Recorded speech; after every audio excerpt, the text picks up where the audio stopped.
November 12th, 2025, the 296th day of the Sex Offender Administration. Baby formula maker ByHeart is recalling all of its products amid an outbreak of infant botulism likely tied to its powdered formula. Since August 15th, cases have been reported across 12 states, nearly all among babies between 16 days and around 5 months, according to the Food and Drug Administration. Symptoms include constipation, tiredness, and irritability. Basically, every politician over 70. With a potential end to the government shutdown in sight, the Supreme Court on Tuesday extended a freeze on a federal judge's ruling that would require the Trump administration to fully fund the SNAP food program in November. A spokesperson for the Trump administration says there is no scientific evidence linking hunger to starvation. It's a Democrat hoax. Democrat Adelita Grijalva will be sworn in as a member of Congress on Wednesday when the House returns, 7 weeks after she won a special election in Arizona. Grijalva will be the decisive signature on a petition to force a vote on releasing the files related to convicted sex offender Jeffrey Epstein. Go to Griff King's betting site to place a wager on what the next Trump distraction will be. I got 30-1 odds on Trump blowing up a Venezuelan boat. This has been the Dr. Reverend Jelly Roll with headlines and punchlines for November 12th, 2025, the 296th day of the Sex Offender Administration. Join me live at the Church of Last Resort Sunday mornings at 9 a.m. Eastern Time on MindDog TV. The opinions expressed on this program are those of the host or guest and should not be interpreted as statement of fact. Independent fact-checking and corrections are encouraged. Can we get a cup of coffee in here, please? All right.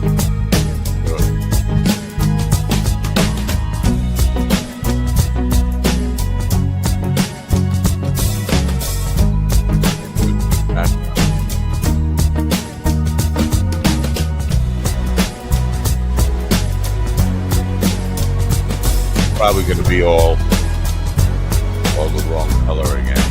I'm always the wrong color. Damn good coffee and hot. Yeah, let me see what the color looks like. My dog is your mind's best friend. A little bright if you ask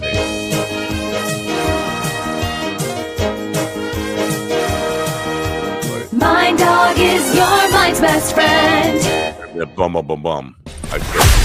Wake up, America. You've got a dog that needs walking.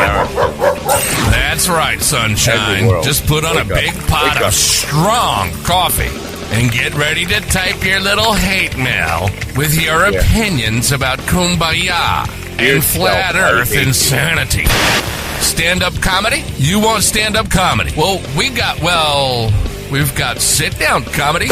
It's time for Coffee with a Dog. You make me laugh. Are we making people laugh? I don't know. They're not looking hopeful for the laugh. Get a little. Is it the bald head? That's the problem. It is shine. I'm a shine. That's I don't mean that like the derogatory sense. So getting a shine and all. Maybe I do. Good morning, folks. It is, what is it? Wednesday? Yeah, hump day. November 12th, 2025, as the Rev told us just a little while ago. Rev is kind of making some bad predictions. They're talking about Venezuelan boats getting blown up. There's an aircraft carrier right next to Venezuela that is looking to blow up the entire country. They're moving beyond boats. Anyway, today we're going to have a guest, an early guest today. We're not waiting for the second hour. D. Paul Fleming, who is a disabled Navy vet, who is also a Native American healer, who looks like a white guy. I'm just saying he looks like a white guy. He might be full-blooded Pushpatak for all I know. But we're going to find out about Native American spirituality, keep the faith. And I got to find this. I got to get some faith before I can keep it, right? Anyway, so that's what we're going to talk about today. If you suffered through yesterday, God bless you. That's all I could say. Yeah, God bless you. God bless you. Train wreck, and both the demons who were responsible for wrecking my show yesterday, destroying everything that we ever had. They'll both be with us in a moment. And I woke up this morning to find out that I was almost killed yesterday while I was starting the show. And I say that as like it's funny. It is funny. Massive tree just missed me. I heard it coming down because some of the branches hit this thing when I was starting the program yesterday morning for the two demons that are about to join us. I didn't know, but it just missed the house and just missed. It's a gigantic tree, and it could have easily taken me out, taken the whole place out. And I say, why not? Damn it, missed it by that much. Today's show is sponsored by me. That's right, by me. Because if I don't start getting some money coming in, we're not going to keep on the lights. I'm going to have to go back to giving blowjobs and glory holes. And if you know anything about giving blowjobs and glory holes, maybe it's better to not keep the lights on. That's all I'm saying. But you know, the bills are coming in, and so we want to encourage you, if you still have a shekel left, to order some custom art by Matt. That's me, by the way. Matt. Show is sponsored by me. My show is sponsored by me. How about that? For custom paintings for the holidays, making your celebrations truly unique. The holiday season is a time of joy, giving, and creating lasting memories with loved ones. As we all strive to find that perfect gift, unique solutions often stand out in the crowd. This year, why not consider custom paintings from Custom Art by Matt? With an array of themes and styles, from breathtaking landscapes to heartwarming pet portraits, these custom works of art can elevate your holiday gifting experience to new heights. When it comes to gift giving during Christmas or Hanukkah, people often resort to common items that might lack personal touch. Instead, imagine presenting a family member or friend with a custom painting that reflects their personality, passions, or cherished memories. Art has a way of connecting individuals, evoking emotions, and inspiring conversations. As you prepare for the holidays, consider how impactful a custom painting can be, not only as a gift, but as a way to enhance your home decor with unique, meaningful art. By choosing a piece that reflects the interests and memories of your loved ones, you'll create a lasting impression that goes far beyond the holiday season. This year, let the spirit of giving flourish through the beauty of Custom Art by Matt, ensuring that your celebrations are as special and memorable as the moments you share. Get a quote now. Call or text 631-496-6464 or write to info@minddogtv.com. Ladies and gentlemen, in the room with me now are two just broken people who just broke my show, broke the internet yesterday, broke everything. I think they even broke the vineyard, starting with the man on the bottom who was breathing into his mic like he fucking jerk. Sorry. Kitty porn.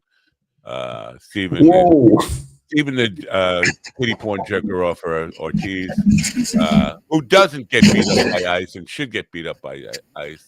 And then also the man who, listen, yesterday I put in YouTube keywords for Gigi Fenderson, and this is no exaggeration. It suggested shut down Advent calendar. So YouTube is listening. Let's welcome Fenderson. What the fuck are you doing juggling down there? Yeah, what does that sound? You're making all kinds of noises. You. That's not me. My hands aren't even moving. This is Advent calendar. Yeah, it is. It is. Sorry, I apologize. It's day 43 of our Coffee with the Dog Shut Down Advent calendar. And what do we have today? Available, as soon as I find it, available only on the official Coffee with the Dog Advent calendar. It's the James Michael Johnson, Speaker of the House, Congressional Responsibility Avoidance Apparatus. That's right. You can disappear from your job just as easily as Congress has for 2 months. All you need is this simple apparatus that you can get to the Mind Dog Shut Down Advent calendar.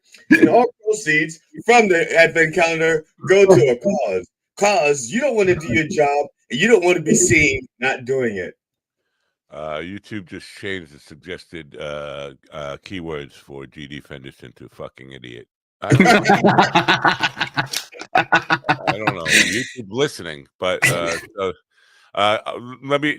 The House is going to vote on this shutdown thing today, and if they vote, they can vote to keep it closed down still, right? They can. They probably won't. They can. Oh yeah, they don't have to vote to keep it closed down. All you have to do is just not show up and not vote. Oh, all right. I mean, they can go through the trouble of because remember, the part of the reason why they didn't want to be there was because they did not want the Arizona representative put in. They were actually trying to wait. There's a special election in, I think, Florida coming up. Could be Tennessee, but it's one where they expect the Republican to win. And if the Republican wins that one, then it offsets, and it's still at 217. It won't be 218. But a judge could swear her in today, right? A federal judge could swear her. You don't need to be the Speaker of the House to swear them in. I thought you did have to be sworn in by. No. Oh, okay. Yeah, so she could get sworn in. Listen, they're expecting her to be sworn in today. That's what's being reported, that she's being sworn in today. All right. Well, no, it's not going to make a difference. I mean, they could release the Epstein files. It could say Donald Trump ripped the panties off this girl, beat her up, and the girl said there's videotapes yesterday. She said there's videotapes of what he did to her. They won't care. They'll be like, so what? So I don't care. He's getting rid of the people I want him to get rid of, and basically keeping boys out of girls' sports is the main thing that matters most to all. Okay, but that's the loudest constituency. That's not the largest. The largest constituency just isn't very loud. Not speaking up. They're the ones that want to expose, and they want justice done. They want an end to all this ICE beating up on people and separating families. And it's not all. Let me stop you there. Okay. Stop. Is there anybody who's actually calling for boys to be in girls' sports? Is that somebody's political platform? We want more boys in girls' sports. I mean, is it a thing, or is it just making that up as a? It's a made up thing. It's a made up thing. It's kind of like kids getting sex changes at school. Yeah, or teachers forcing kids to use litter boxes. Yeah. I mean, I get that it's mostly about trans people or trans. Are there a whole lot of trans teens in high school or whatever? But the idea that they want boys in girls' sports, because once you start taking all that estrogen, whatever, and get the hormone replacement, you're not really having the advantage that a male would have anyway. I don't hear anybody saying we need more boys in girls' locker room. No politician is coming out and saying that. That's my platform. More boys in girls' locker rooms, right? Or am I wrong? Am I missing something? Good answer. Yeah, I don't. It's man. No, I'm trying to adjust my volume. I just been notified that my volume is a little bit loud. Yeah, shut the fuck up. That's what all that noise was, because you were jerking off to the idea of me sucking dick in glory holes again to keep the lights on. Who does it? I'm hoping that's better. I'm hoping that's better. My computer reset itself, so a lot of things went to default settings. Russ White is saying better. I can't hear you anyway because I don't listen. Whenever you're talking, I kind of zone out. Okay. Yeah, I just checked my volume. It was set at 75. I never set my volume at 75 because I talk too loud anyway. Right. Here's and then they get excited and I lean into the mic, and then that makes it worse. I know there was that guy Mickey Muck or Mickey the Mook, Mookie the Mick Mac Mooser. He was making fun of you yesterday, but he kind of has he looks more like the Rev actually than you, but he has a bit of a resemblance to you. But that's not the point I wanted to make. Is that first of all, something I don't know how this happened, but on YouTube, it went to my channel twice. We have two instances of the same live stream simultaneously. Yeah, I think is one of them the long version.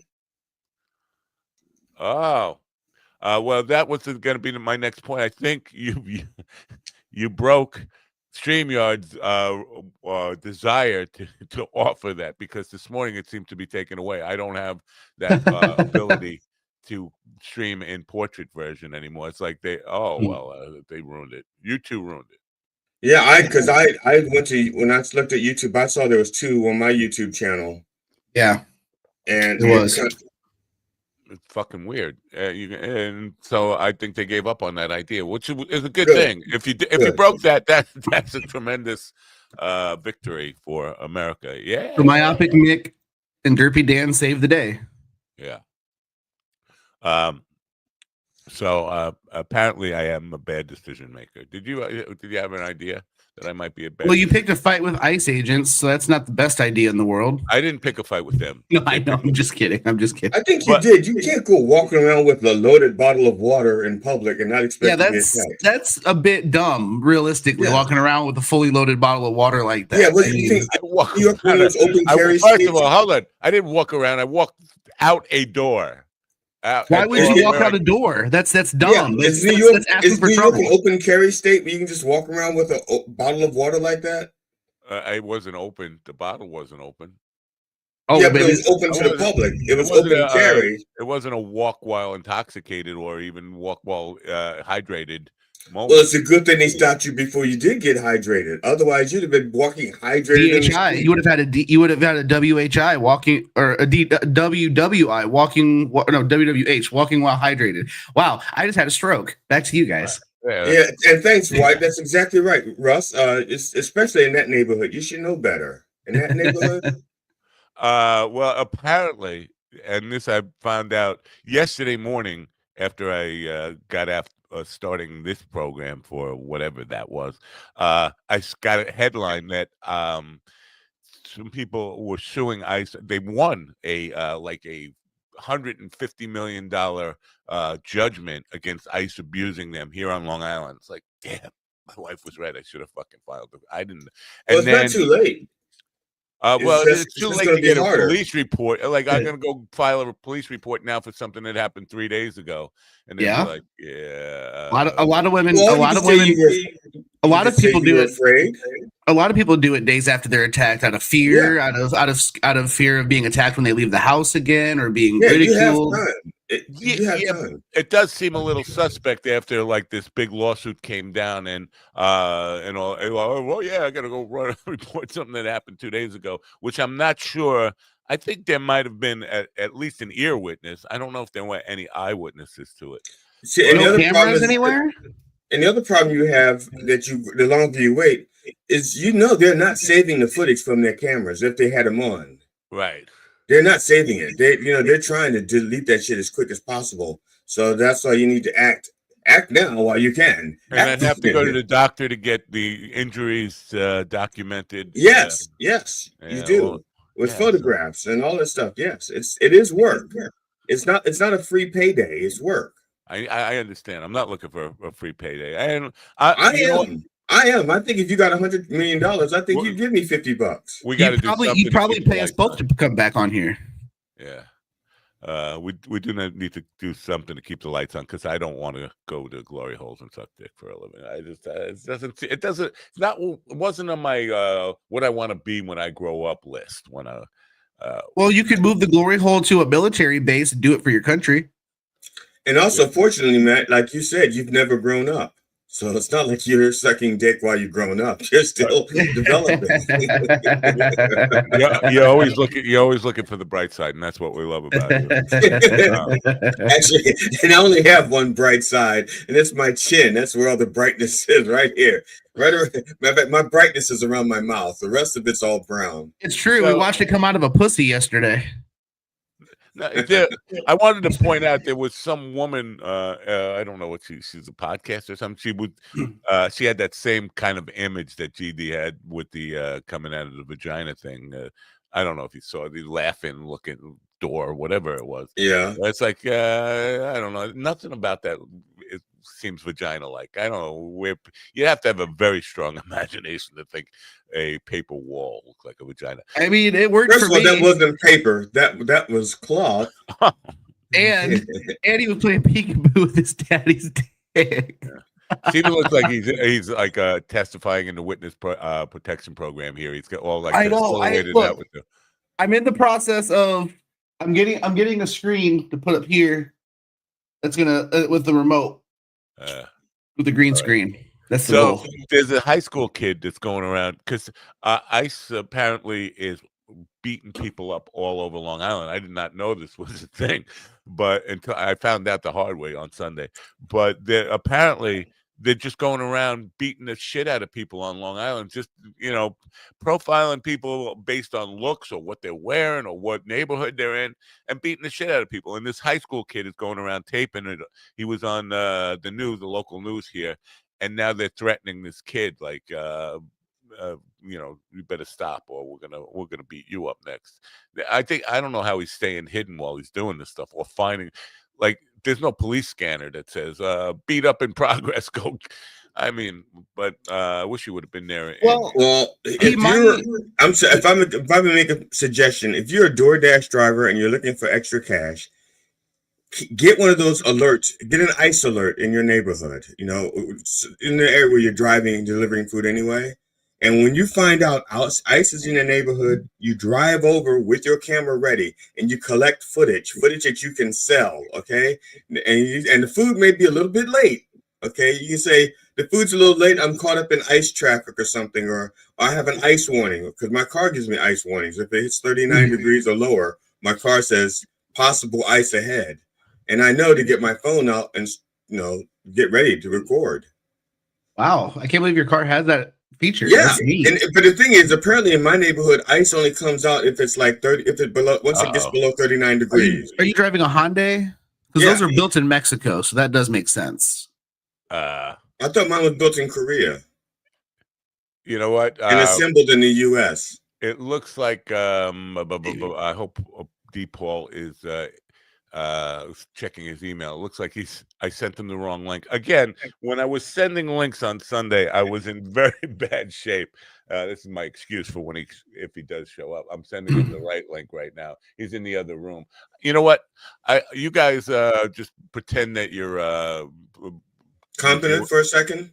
Well, I was going to say pretend that you're reviewing GD's latest special. Why would we do that? I mean, that was what Nick was here for. I don't know. Anyway, there was a couple fucking idiots you had on the show yesterday. I don't know. Yeah, I just want to say thank you for Mick for giving me the day off, because if I didn't have the day off yesterday, I probably would have been exhausted last night and phoned in the headlines and punchlines. I'm just glad I didn't waste my morning trying to come on the show since you guys weren't here. Well, that's true. That would have been a waste. Yeah. But I want to go see because he's in yesterday's or Monday's room. I got to see if I can go find him over there and tell him. That's what I want. Yeah. Now I was a little disappointed that Mick didn't have more of his own fan base there, watching, because Mick apparently. But he's not in that room. I'm just looking in that room. He's not there anyway. Okay. Could he have left? He said he could have. He could have just said, "What the hell? I've been here 6 minutes or whatever." It's my bad. Listen, I should not be scheduling these stuff with a broken shoulder and whatever else was going on with me at Sunday night. So how did the vet thing go? Yes. Well, first of all, I should not say this, but I'm going to say this. And now this could cause problems. The vets need to up their security, man. The Veterans Administration. You could drive on there being a bad person. You could just go around and you could walk through that place. There's no security guards. Nobody's stopping you. The one security guard, I think he was smoking a joint when I pulled up. And I said, "Did he at least pass? Huh? Did he pass it to you? Did he offer?" No. Wow, what a fucking asshole. Anyway, speaking of vets, we have one that just showed up, and it's my fault that he's showing up a little late. I blew it, man, and I'll explain that to him and apologize in a moment. But so I told the guy I'm entertaining. He goes, "Entertaining?" I was like, "Yes, it's Veterans Day. I'm doing, He goes, "Where are you?" So I told him the two buildings. One of the buildings, Building 200. They got nothing but retards over there. I was like, I'm entertaining in the psych ward. Thank you very much. And the vent ward. But I mean, so they Wait, need well, to work which on their word? security guys over there. Which word was the retards though? Okay, first of all, you're assuming that because that ward is the quote retard ward, that who's going to be appearing at the It's show not to the watch. retard ward. It's the psych Right. ward and event ward.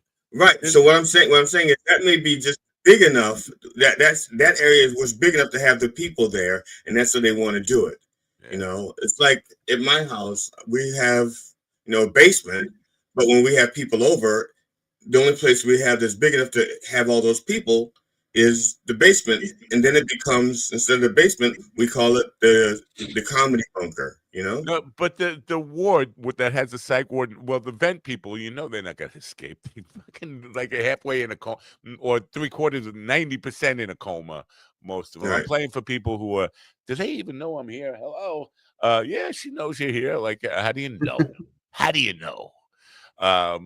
But they have this elopement risk on all the doors. I was like, elopement risk? Nobody's getting married around here. What's going on? They might escape. They're not escaping. They can't fucking open their eyes. They can't. There's no way they're going to escape. But there's no security there whatsoever. In this gigantic building, nobody does any checks. I could just walk around there all day if I were a bad person. And I know I shouldn't be saying this on the air, giving people ideas, but Jesus, get some friggin' security. These are veterans. Now I just want to say that because yesterday, a lot of them, several people were over 100. So I did a check on how many people are over 100 in the United States today. 106,000 as of this census of 2025. And they're projecting that it will be 450,000 by 2050. Over 100 years old. Wow. I wouldn't have thought like there were that many people surviving after 100. I would have thought maybe 1,000, 10,000 tops. Anyway, that is a fairly large number. I wouldn't have guessed that. I mean, yeah, like you said, I probably would have guessed a few thousand, maybe. Yeah. I can't see if D. Paul is in his chair or not. Can you see? Because my eyes are. I can't see because I'm on another screen right now. Why are you on another screen right now? Yeah, what the fuck are you doing, GD? He's here. Yeah. All right, let me introduce him. D. Paul Fleming. D. Paul is a disabled veteran who served in the U.S. Navy and a seasoned Native American holy man. Holy man! A sacred title bestowed upon him by granddaughter Crow, with a lifetime devoted to spiritual service. D. Paul has investigated and cleansed an untold number of haunted properties, encountering everything from mischievous poltergeists to dark entities so powerful that his own life has placed. Well, I think that some of the dark entities ICE is getting rid of, so he won't be dealing with them. Let's welcome in D. Paul Fleming. Good morning, D. Paul. How are you? What's going on, guys? Hey. Thanks for being here. I apologize for sending you to the wrong room. I got beat up by ICE agents about an hour before I sent you that link on Sunday, and I was in bad shape, so I apologize for that. That's my excuse, but it was. I mean, it really happened, but that is his excuse for messing up. Yeah. So welcome to the show. Exploring dark entities and how does being a holy man and a spiritual guy send you on a quest where you're seeing all this paranormal activity? I would have thought you would more in the healing aspect rather than chasing ghosts or investigating ghosts or whatever these things are. Well, I don't really chase ghosts.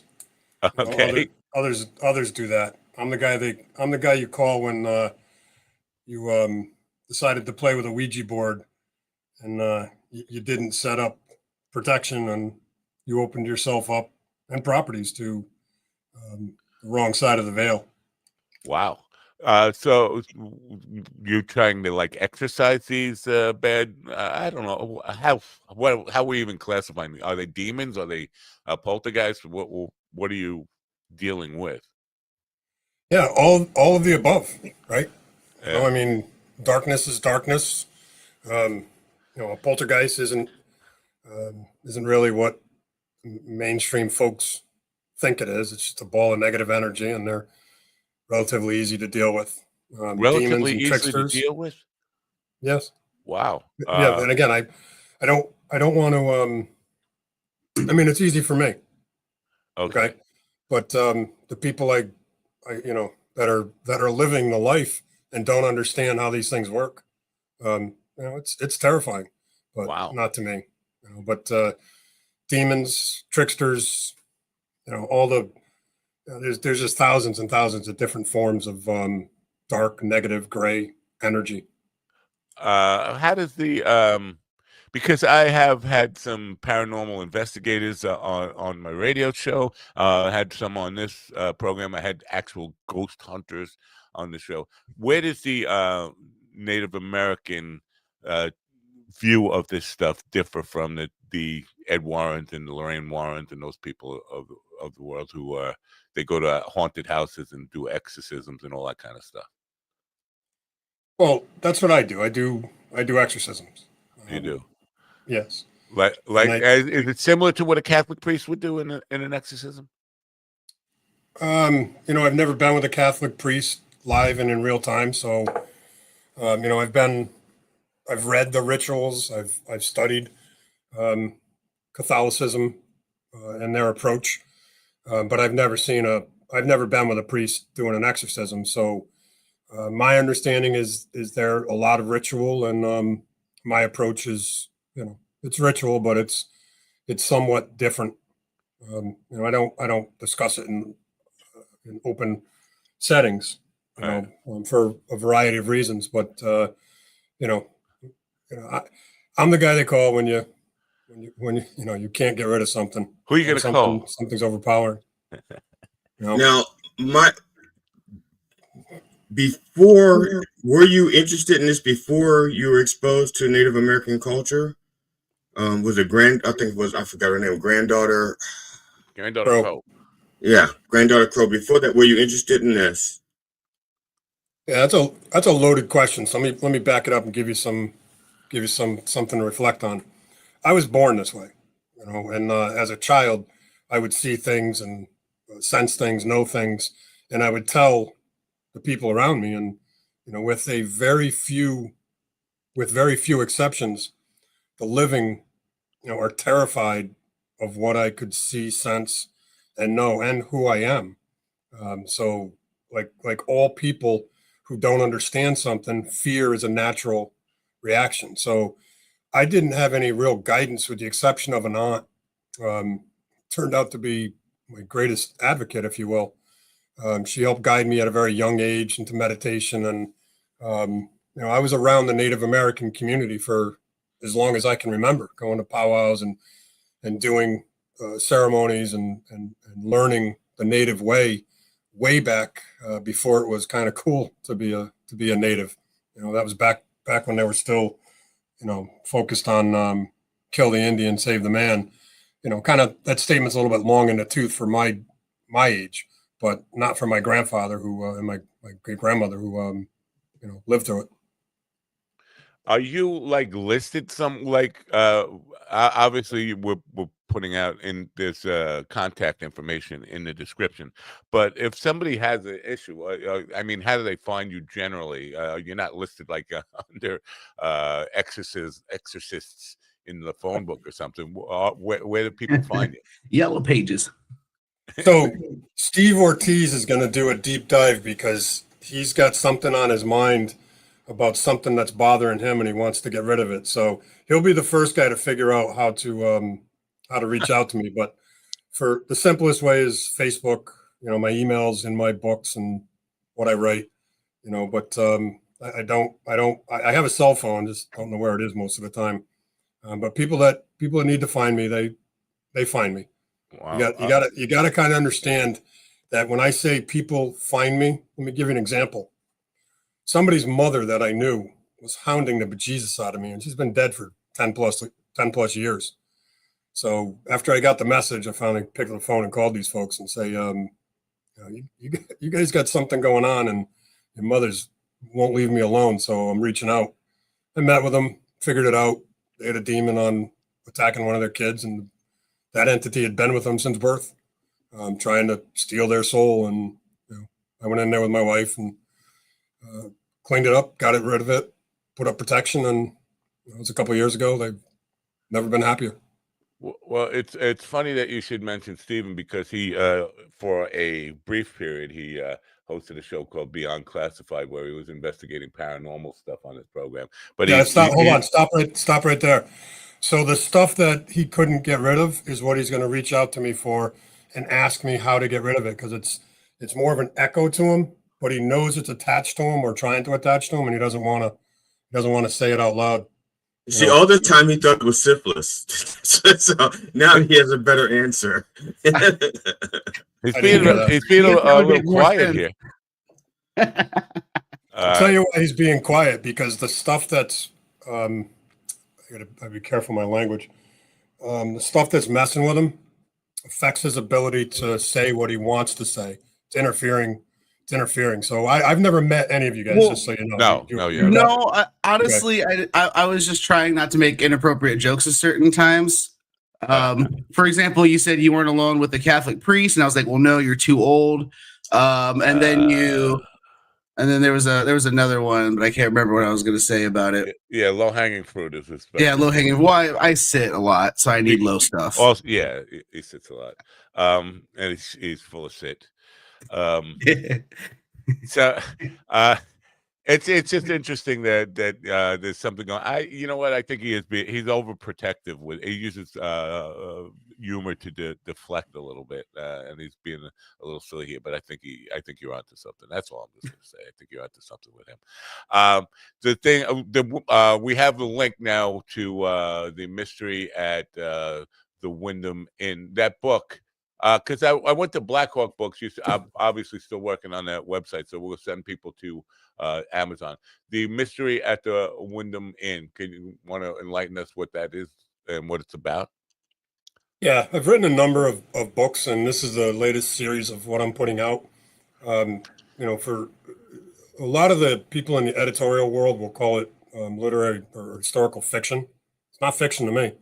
The story, the main characters are real life people who came and told me their story.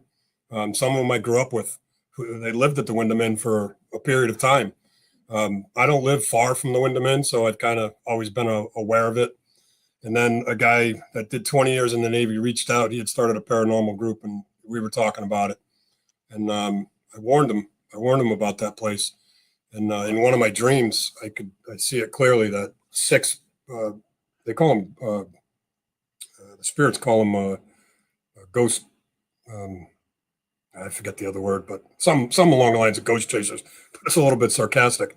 And the message was that 6 paranormal investigators will surrender their lives before the final secrets of the mysteries inside the Wyndham Inn will be revealed. And here's the wild part. When I wrote my book, A Date with Suicide, digging into 50 plus veterans a day and why we're killing ourselves, I'd reached out to him and said, all right, book's done, I'm publishing, and never got back to me. About a month and a half goes by, and I saw a obituary where they were having a memorial service for him. And that dream that I had came back in, flooding in. And so it's a wild building. It's a wild property with a lot of ghosts in it. I know some paranormal investigators have gone out there. Some have found some stuff, and others have said there's nothing there. And I know why they're not finding anything. And I kind of tip my hand in the book. Wow. The book is about a woman who was executed twice, right? But there is and her name is Elizabeth, which is my wife's name. And this at the core of the story is a feral cat, which my wife has lots of feral cats. So I'm wondering, you see anything spooky around me, right? So I don't do the kind of live reading. All right. The reason I kind of said that about Mr. Ortiz is because there's a lot of stuff barking away. And I needed to let that stuff know I can see you. You're not making headway, but I can see you. Is it possible that what you're seeing on him is just coming off of me and it's in the wrong part of the screen or something? No, Mr. Ortiz fucked with the wrong shit, and it's stuck to him. All right. I don't know anything about you guys. I'm just telling you that it takes time for me to acclimate to people and places. And as I do, I kind of sense things and read things. And right now, mentally, I'm putting up more protection before Mr. Ortiz kind of starts barking away. Uh-oh. He does tend to bark away sometimes, and he's sometimes he just falls asleep in the middle of the program, like he's either overactive or underactive. And yesterday he was barking up the wrong tree, so it's Yeah. not unusual for him. Oh, was that him? That was So in the poster that I had for you, it said "Keep the faith," and I'm wondering where do I get the faith to keep it? Because somebody said to me last week, "You have a lot of faith in me." I was like, "Me? You have no idea. I have no faith in anything. Where do I get the faith in order to keep the faith?" Where do you get the faith, or where Yeah, do people in where general? do I? Because where do I get the faith? Because I don't have any. The part about keeping the faith, you have to have the faith to keep the faith. I got none. Amazon. I got none. So where do I go to get faith? And faith in what? Actually, faith in good versus evil is where I really I feel like I feel like evil just won. That there's no reason to have any hope or faith in anything at this point. So the question is, like, where do I get faith? I have no idea. I have one thing I can't do is tell somebody what they should or shouldn't do. It's not my place. Okay, Yeah. so if people don't have faith, I mean, it is what it is. Let me ask you this: you said that you feel that evil's won, so that's where your break point. Yeah, I feel like there's nothing that can be done to, at least in my estimation, of combating evil. I feel like it won. I feel like we're just kind of riding out the last part of the game until they go out and celebrate, and the people on the good bench are just going to be there like, we lost. That's what I feel like. Well, throughout history, from thousands of years ago to Hitler and World War II, the world's been conquered. The known world's been conquered and reconquered and reconquered and reconquered, and everybody said the same thing: evil won, right? Yeah. In the 600s, when the Muslims started, slaughtering Christians, and for the next 500 years they marched all the way up into Spain and heading into Europe. It was the Great Crusades that were formed to push back the Muslim, attempt to conquer the world. And then, Germany has done it. Napoleon tried doing it. So the battle of good and evil has been going on for as long as it gets. And when folks, be careful how I say this. I lost faith. I lost faith at a period of time, where I said, God, why? Why do I see all this stuff? Why did you put me through all this misery? And then as time went on and I, got out with a pity party and started doing my research and figuring out who I am, what I am, why I'm here, and so on. Okay, my faith started to deepen. I can't say that I totally lost my faith. I lost beliefs. Okay, but it was misunderstood based on the information that I'd been provided up to that point in my life. So once I figured out all this crap, how the world works, what poltergeist is, how the spirit world works, and so on and so on, faith became not only critical, but a way of life for me, and I'll never waver from it. I did waver one time in my life, and it was the only time that I can truly say I felt terror. My military time doesn't touch it. My dealing with child abuse as a kid, doesn't compare to the time I pulled myself back from all of my protection and said, F it, and then, I saw the existence. I could feel it, see it, sense it, taste it, pure evil. And it was vile. And that was the lesson I needed to never again question my faith and what I believe in. It's an interesting perspective for somebody who has Native American heritage, because if anybody has the right to feel like evil is won, I would say it would be the Native American people who just was spared complete annihilation just to suffer for another 200, 300 years or something. Why? Why is that hard to believe? Because they've been almost wiped out and then just left to be put on reservations, be marginalized and minimalized, and still don't have like good standing in America. Has there been a Native American president, and could that happen in America? I doubt it. They are still kind of marginalized is the best word I could use for it, and only because I don't know why at some point they said, wait, they're almost all gone. Okay, we can back off and let a few of them live. That seems like evil one. For me, that's I would take away. Like Well, I just want to say, Matt, I don't think it's the Native American blood that they're trying to wipe out. It's the Native American culture they're trying to wipe out. So you can still be a Native American as long as you assimilate to the Anglo version of the American culture. All right. Of course, I'm just. And in any event, would you agree that if that feels like evil one? I mean, if you're standing in their shoes and like all our people are gone, now they're wiping out all our culture as well. Well, I would suggest the Jews would have said the same thing when the Nazis wiped out 6 million of them, or the Russians. Very few people understand that the Russians sided with the Nazis, and when the Germans went into Poland, so did the Nazis. Okay, the Nazis and the Russians met halfway through Poland, right? And then all of a sudden Hitler flips, and now Russia needs help, right? Yeah. And what happened with Japan? Japan attacked Russia.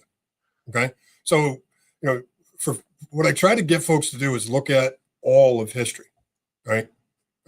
Oh, my grandfather was born off reservation because my great grandmother said, "I'm having my child on ancestral ground." Okay, now I know the backstory to that now, and I understand why it was so important for her to do that. The Wasichu wrapped them up and sent them back to the reservation. My grandfather was shipped off to a boarding school. He jumped that at 14, claimed he was white, joined the Navy, and rode submarines right through the Pacific War, and retired as a lieutenant commander. He's buried in Fort Snelling. Okay, blacks had the same problem. Italians, Irish. My wife is 100% Irish Catholic. And I listened to the story of her generations, her grandparents, because they came Ellis Island, and the stories are virtually the same. Now, am I partial to the Native American abuse? Yes. Okay, that's a deep, deep connection that I have with them. Am I disgusted by it? Yes. Right. Okay. But in the same breath, what few folks understand that once the government started coming into the lands of, say, the Lakota, okay, the hanger-rounders, the folks that wanted to forget how to be Native, just sat out at the forts and waited for their handouts. Okay, So you look at my grandfather and my great-grandmother who said, "All right, listen, change is here. It is what it is. We need to figure something out." Part of that clan went old and stayed traditional. Another part of that clan moved into the 20th century and now the 21st century. The massacre of Wounded Knee, right? In 1890. The slaughter of Chief Sitting Bull, 15 days before Wounded Knee? Yeah, that's disgusting, disturbing stuff. Okay, yeah. But what do you do? Put your head in the sand and try to bring back 6 million buffalo and say we're going back to bow and arrows? Or do we move forward and figure it out? Moving forward and figuring it out is the hard part. It's like, what are we supposed to do? And I mean, as humanity, when it feels like evil is just triumphing. This is my perspective on things, and I appreciate that yours is different. But I feel not quite completely annihilated yet. I'm still living, still breathing, but it feels like there's nothing that's going to stop the encroachment or the empowerment of evil. And I do believe in forces of good and evil. I don't know whether that's the biblical, Christian biblical idea or Judeo-Christian biblical idea of what God or the devil or Satan is. I don't know what the nature of these forces of good and evil, but I feel like they exist, and I feel like evil is one, or is in the final phases of just winning the entire game. That's how I feel. And my hope is that somebody, maybe you, maybe somebody else, who could kind of talk me out of that and give me some more hope, optimism, and all that. But it's a struggle, I got to tell you. Do you believe in the question here? Do you believe in monotheism? Do you believe there's one God? Because I'm under the impression that Native Americans believed in many gods. Do you believe in that idea of one God, one creator? I do, and it's a again, from my position, I don't speak for all Native Americans. I only speak for me and my my heritage, what I or we believe. Okay. Again, in any community, it doesn't matter whether it's Native American, Christian, doesn't matter. Everybody has differing beliefs, right? Yeah. For me, I'm sorry, I got lost on what I was saying. That what was your question? Well, the belief in monotheism, Oh. one God versus many gods of Yeah. Native Americans. Yeah, I've never bumped into any Native Americans that believe in multiple gods. You know, it's just it's a different way of looking at the same thing.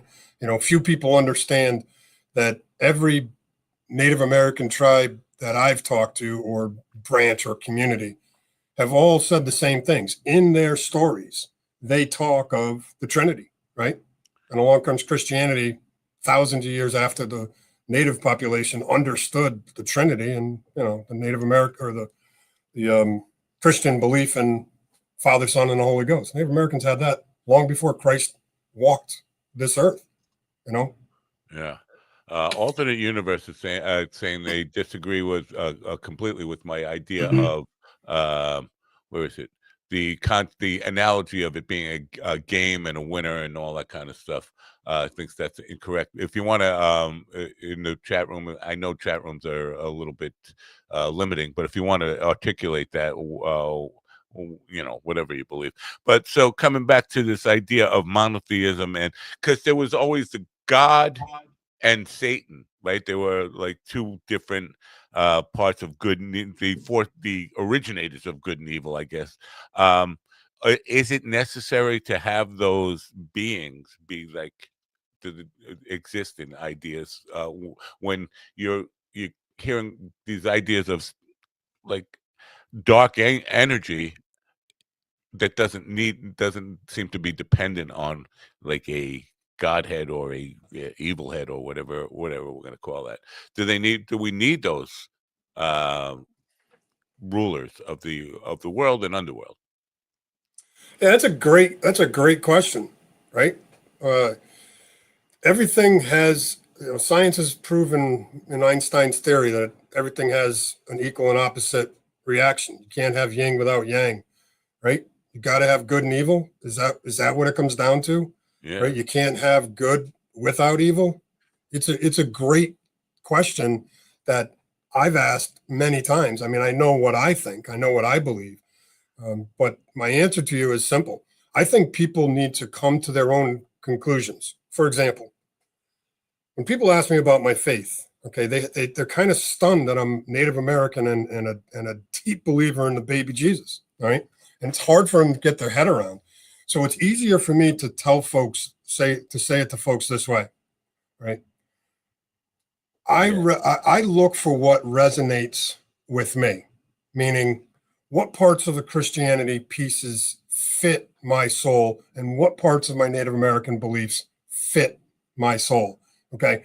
I'm too old to do a Sundance for a ceremony to communicate with certain things and some of the other things that are rituals, but not a sweat lodge. Okay.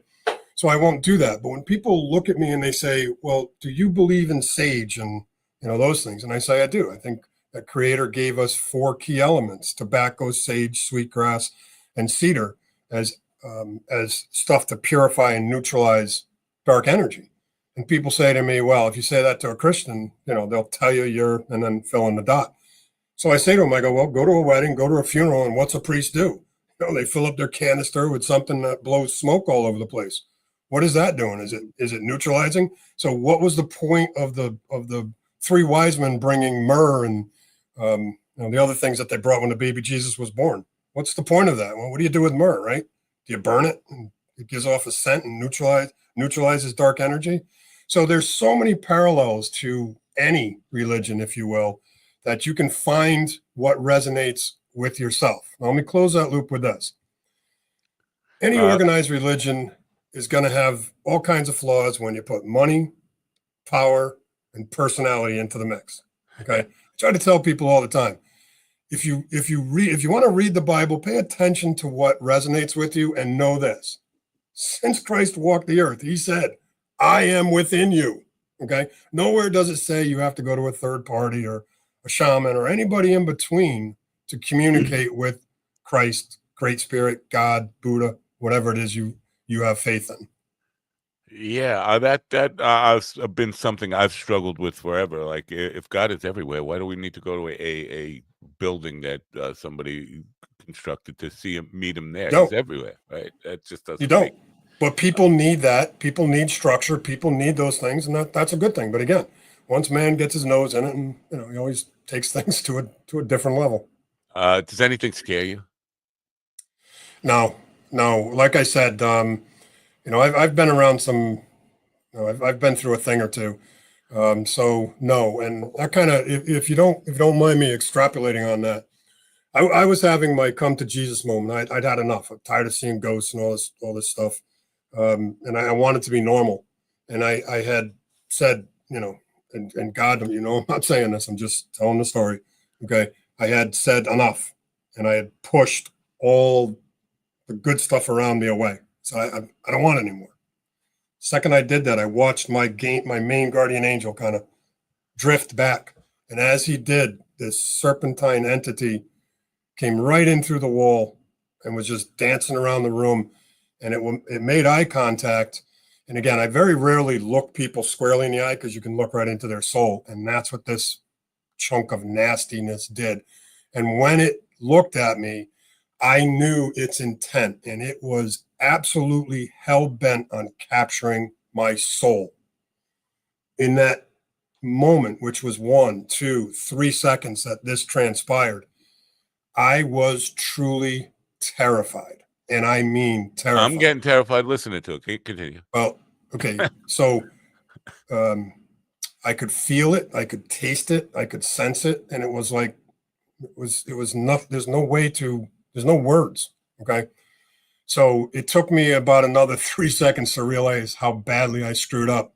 And I immediately started apologizing and went right down into my soul and instantly said to all white light beings, I beg of you, bring the protection back. I learned my lesson. And our prayers and our thoughts and our apologies come from our intent. Okay. So my intent was to say I'd had enough. I learned my lesson. I quickly went back to my intent and said, got it. And as the spirit world pulled back in, and a little bit of a battle went on, that thing got kind of kicked out there.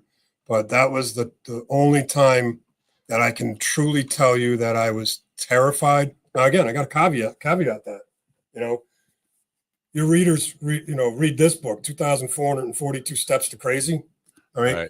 This is a book about my childhood and the child abuse that I suffered. And I never said a word to anybody, but Spirit World kept telling me I got to write these books. And I didn't have any interest in doing it. Not that smart of a guy. I'm certainly not school trained, right? I barely got out of high school. Anyway, long story short, I wrote the book, handed it to my wife. My wife and I have been together for 50 years with the wind chill factor, 37, 38 without the winter breeze.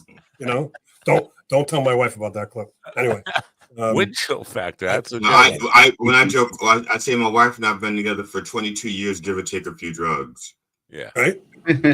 Anyway, I literally handed my wife this book. And she reads it, didn't talk to me for days and days and days and days and days. And when she finally did, she said, I understand more. I understand. Then she said, you weren't abused. You were tortured. And when she said that, it was a wake-up moment. All right. Like, yeah, that's true. Because I had to water down a lot of the abuse in that book because people just wouldn't believe it. Now, why am I telling that story? When I finally figured out my path, my red road, I had to understand why I have suffered so much in my life. Okay. Why? Why so much abuse? Why so much? Why so many losses? Why? Right? Did you come up with an answer for that? I did. God has set me on a path to do as he has and to remove darkness from this earth. And if you're going to be a white light warrior, you better be prepared, because the baby Jesus ain't sending you into a battle that you're not ready for. And the greatest way to produce a warrior, whether it's for the spirit world or for the military, is to put them through hell and back, and then send them down to do it again and again and again until their soul and their spirit know that they will not quit, they will not surrender, no matter what they're facing. I have a quick question, real quick, because you keep referring to the baby Jesus as if it never grew up to become a 33-year-old man. And so I'm just curious about that, because that seems, it just seems a little odd to me. Now, I'm just curious as to why that phraseology, because I've studied religions, and to me, the biggest difference between a lot of the religions is the terms that they use to describe often the same things. Okay, it's just like when you talk about the sage and stuff. And, so why do you use sage, that Native American custom? And then if you go to a Catholic church and they're using incense in the same manner, and the only reason why it's accepted there is because it's their guide. It's a priest doing it as opposed to a shaman doing it. And so I'm just curious about the terminology, the baby Jesus. You keep using that term as if it wasn't a man at some point. Yeah, the direct answer is I've always felt that the baby Jesus is with me. Okay, and I see him from time to time, not very often, but sometimes I'm in a tough spot and I see him. He comes to me as a young man. Okay, but I've always said, me and the baby Jesus, we be one. Okay, since I can remember. So there's no other rhyme or reason behind me saying the baby Jesus, other than it's something I've said since I was knee high to a grasshopper. Okay, and also in traditional Christian lore, in order to cleanse a house, to cast out a demon, to chase a demon away, you would do it in the name of Jesus. But of course, there are other religions that don't do it under that authority. They're doing it with their rituals, their cleansing procedures, and so they're not using the authority of Jesus. As a matter of fact, if you're a Jehovah's Witness, you don't believe that those people are using the authority of Jesus. You actually believe that those are demons casting out the demons because only Jesus could do it.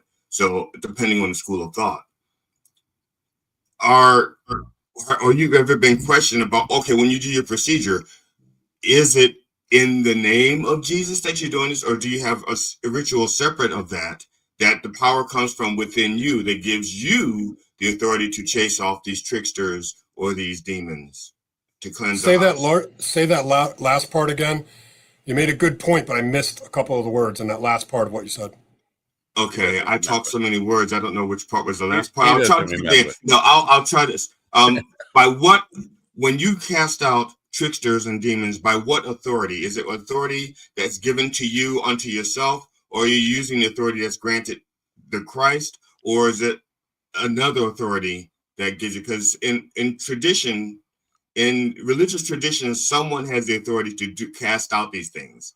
By what authority are you using? Was that any better, more helpful? Yeah. Okay. So first and foremost, we all have the authority. Full stop. Okay. You don't need to go to a priest to confess your sins. You just don't. Okay. Right. Same thing. You don't need to. I don't need the church's permission to do what I do. I just don't. Okay. My ancestors have been doing it before Christ was around. So how did they get rid of demons before, 2,000 years ago? Right. Buddha, is another example of the same thing that Christ is, right? They're supposed to be one and the same. They're enlightened. So for me, I'm always standing in the light of Christ, but ultimately my authority comes directly from Great Spirit. So at the end of the day, I work for God, period, full stop. Wow. Whoever he sends me or whoever I can connect to or ask from help for, I will. Okay. I do it. I mean, I'm surrounded by a ton of Native American guides, right, who are powerful, right? But nobody's as powerful as Archangel Michael. And he is my, kind of frontline defense. No matter what I do, I'm always bringing in Archangel Michael. I'm surrounded by angels. You're closer to, in that regards, then you're closer to a Judeo tradition, because the Archangel Michael isn't across all of the religions. Like if I adapted what you're doing to Hinduism, there would be no Archangel Michael. There would be a different entity, perhaps a Shiva or Krishna or something like that. But not an archangel Michael. Yeah. So the bottom line for me is white light is white light. Okay, just how powerful which entities.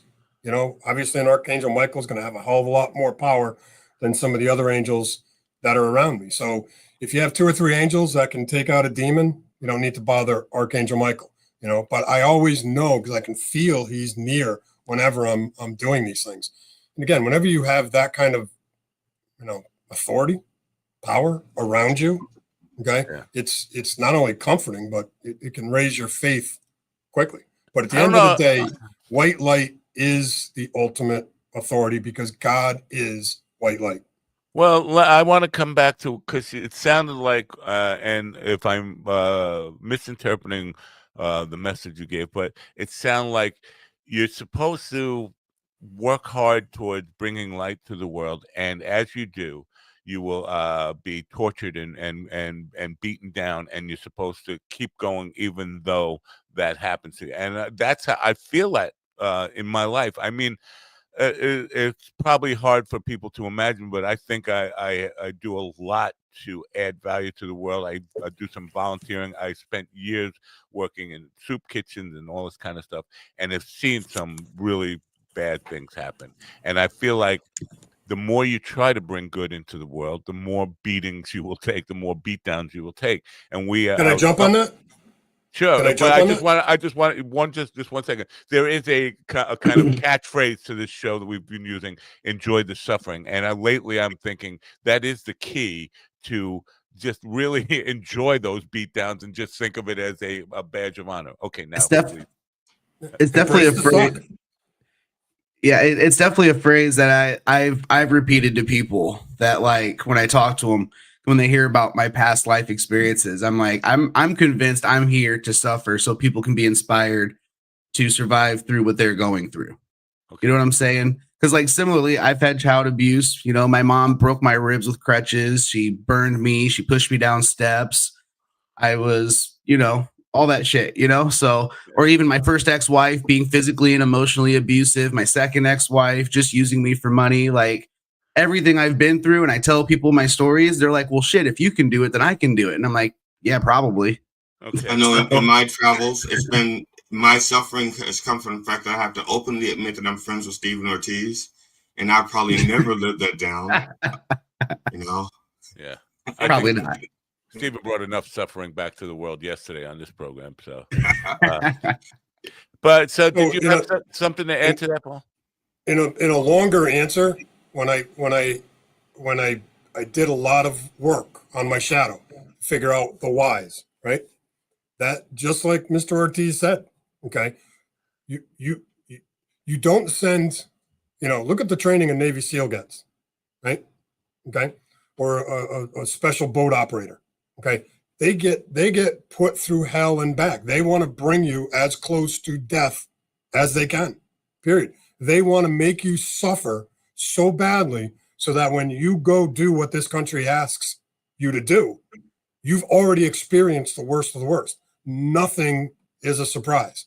Now take that mentality and say, how do you build a spiritual warrior that's going to be able to go out there and take darkness, or take the fight to darkness and protect people who don't understand how to protect themselves or what they're up against? I'm confident in this.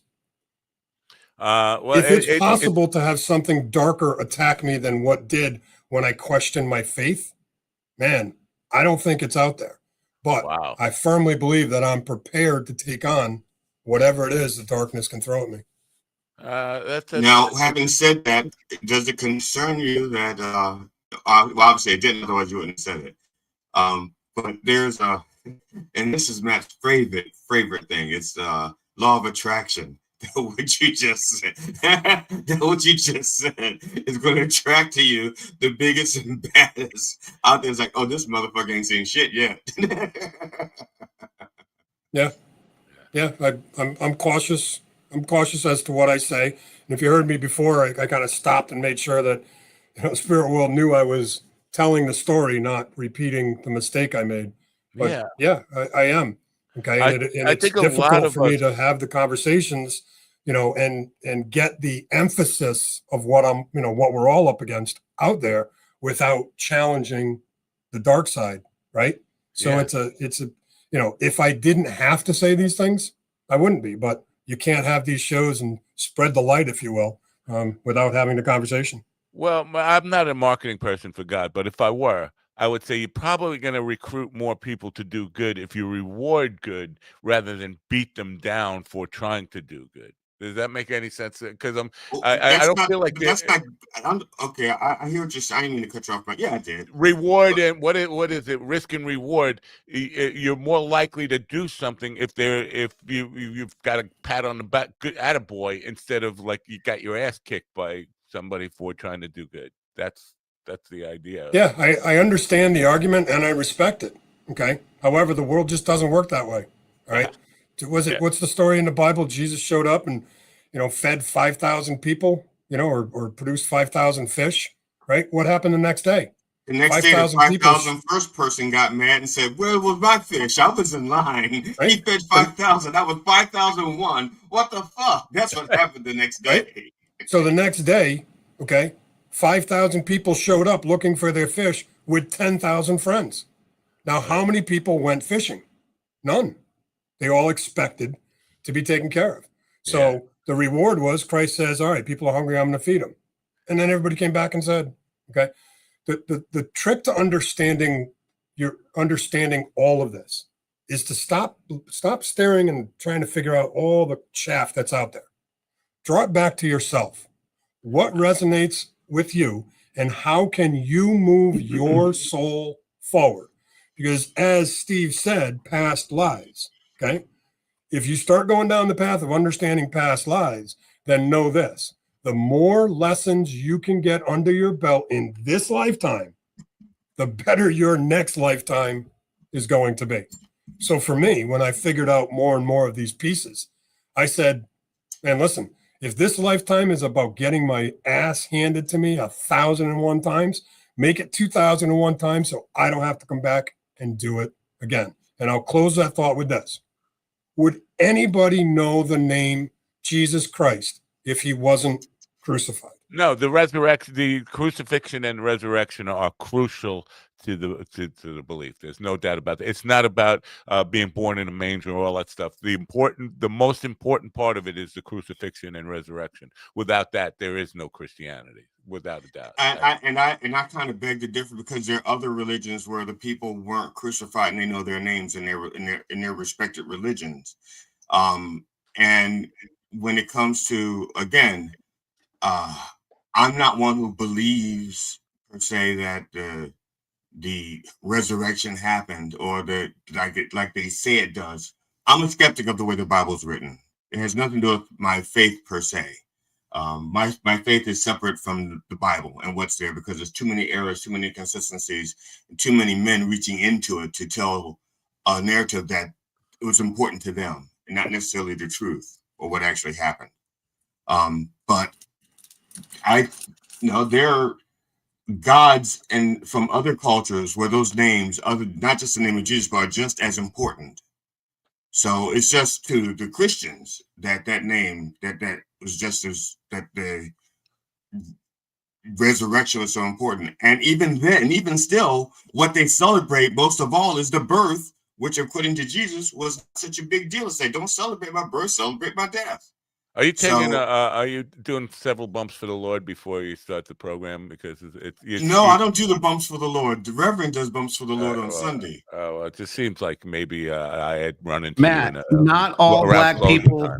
Not all black people are the same person. Just because he looks like the Rev doesn't mean he is the Rev. And neither of them are myopic Mick. That's not what I was basing that upon. I was basing that upon. I felt like I was back at the bar at closing time, and there was one guy on a stool rambling, and I was like, "What is he saying?" Sorry, that was my old minister days kicking in. Look, you can take the minister out of the kid, but you can't take the kid out of the bar. I want to let DePaul go, but I want to close on this idea because I do agree with this idea of bringing it back to yourself. The biggest problem I think we are suffering as a crisis on a human level is this sense of purpose. Like, what the hell is my lesson here? What am I supposed to be doing here? And a lot of people feel confused about that. I certainly do. I don't know if that is shared by everybody, but it seems like a lot of people are just like, what the hell is this all about? And I've talked to a lot of people who are on the edge of dying or getting close to death, and maybe I'm one of them. But that seems to be a universal kind of question. What's the purpose here? What's my purpose here? Why was I even born? What the hell am I supposed to be doing? And just to kind of struggle with that, you can't know your next step, the right step for you to take moving forward, without really knowing what, or having a good sense of conviction that you know what your purpose is, right? Or do you agree with that or disagree with that? Well, I'll guess I'll caveat it with this. When you're questioning what your purpose is, you're doing what you're here to do, and that's figure it out. Now, I know that sounds like an oxymoron, but when you question the Bible and what's in it, okay, you're moving yourself forward, okay? People that want to be sheep and just get in the crowd, and the Bible says take a left on Tuesday, and you take a left on Tuesday. My thing would be, why? Why am I taking a left? Why does the Bible say take a left on Tuesday? Okay, so when you, a reverend, are questioning the Bible, this is good stuff to me. It opens up dialogue. So what's the purpose? You're living your purpose. I got $1 to a box of donuts that says, when all is said and done, and you're looking back at your lifetime with the great creator and all that, okay, you're going to look at this and you're going to go, I was questioning my purpose when I was living my purpose, and that's why I was here, okay? Because you're doing great things, whether you realize it or not. I went on a show with a guy who was an absolute atheist, okay? It was an interesting exchange, and in the end, I said to him, my trademark statement, keep the faith, keep moving forward. And I could watch everything in him drain because he thought he made inroads with me. Now he did. He opened up some lines of thought in my mind, but nothing he did made me question my faith. So when I said to him, keep the faith, keep moving forward, I could see that dejection. What was I saying to him? And what did I say during the interview?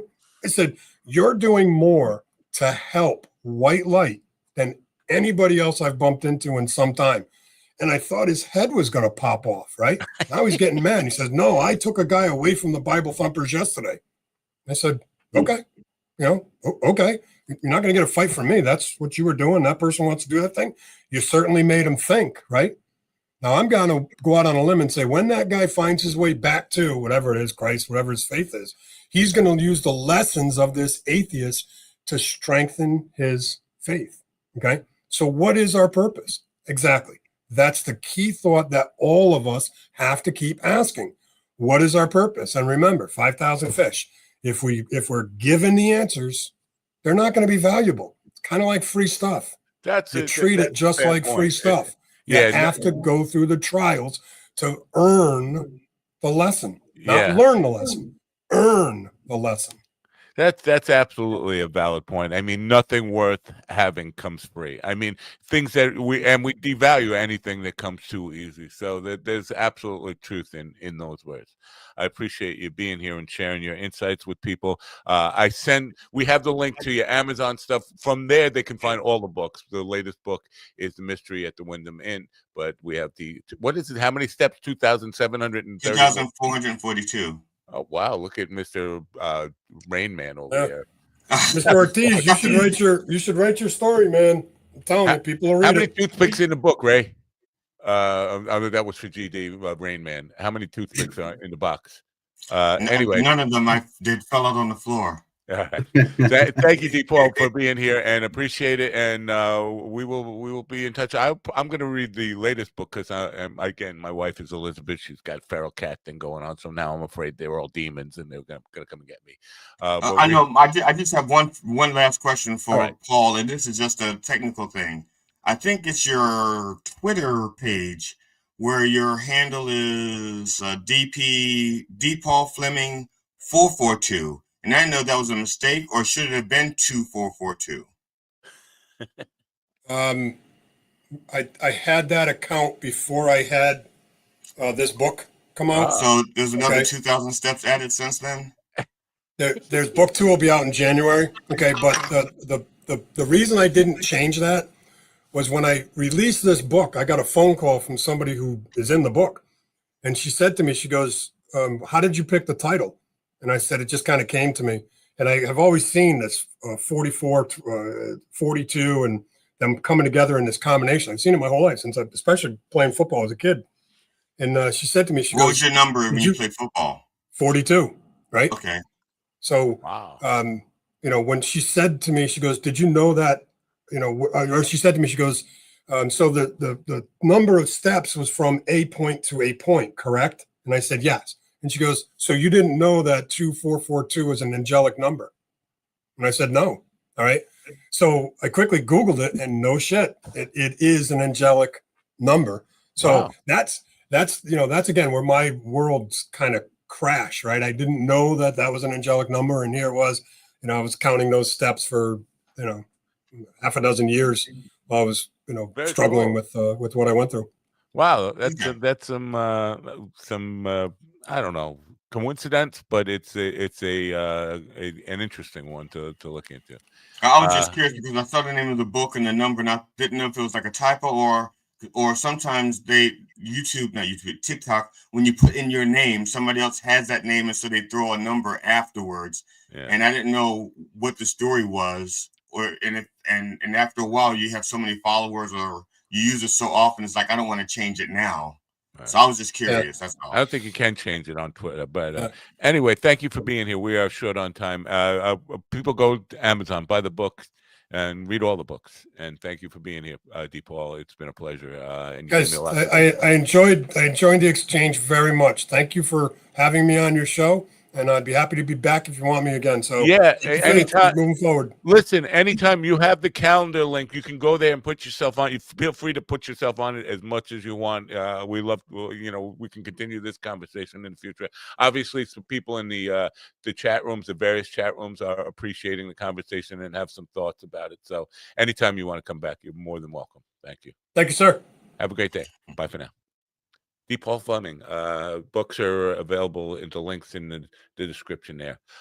Stephen, what's going on with you that you didn't? I don't know. I don't know what I did. Come on, you know. Yeah, Stephen. I really don't. Things are going good. Well, the woman? There was a woman on here not so long ago who could see entities around you or something, and she was said then that you were just holding back. So what is it about you? You little demon, you little trickster magnet, you. What is it that you're doing over there? I guess I've been struggling with adultery, I guess, but that's about it. Yours or somebody or why are you struggling with it? Either do it or don't do it. There's no struggle. Yours or committed against? No, I don't know. Life's been good, man. Like I have money. I have my car is good. I have a nice place to live. You got money. Wait, you got money? Money? I have some, yeah. You got money? Man, you don't need the money that we're paying. Yeah, stop taking money out of my mouth. He's done. I'm not. No, I'm just saying. Wow, that's the first time ever threw anybody off the I've program. had women in and out of the house. I'm glad you got it raped in. I'm sorry. Where's all this money? It would be hard. I forgot you work in the bank. I apologize. You shouldn't be saying that out loud. I just it would be very difficult to ask Rape Stephen because he doesn't get out of the chair as much as we tell. There's a hole right in the bottom of the chair. And but no, like I said, I think he's faking the whole legs don't work nonsense. Now he has a hole in the bottom of the chair. He just has to position himself just right. The bucket's got a hole in it, so is my well. I'm sorry. You gonna say something, Stephen?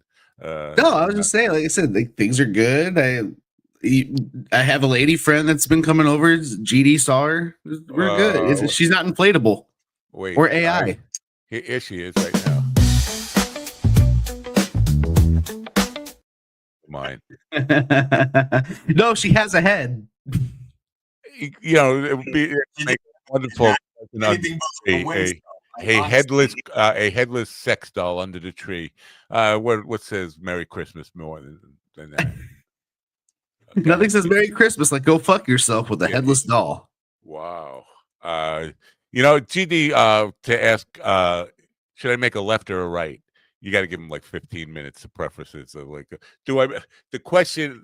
Well, when I grew up, there was in the book of and it comes down to, do I go left or right? I was like, what? I'm sorry, I fell asleep during these. I wanted to make sure he understood what I was saying without feeling attacked. Because in the end, it sounds like if I just came out and said, "By what authority do you cast out demons?" It almost sounds like I'm attacking him. So that's why I preface it with the 5-minute warm-up. Ask me that question. Why the fuck you want me to ask you the question? No, which question? Which question want me to ask you?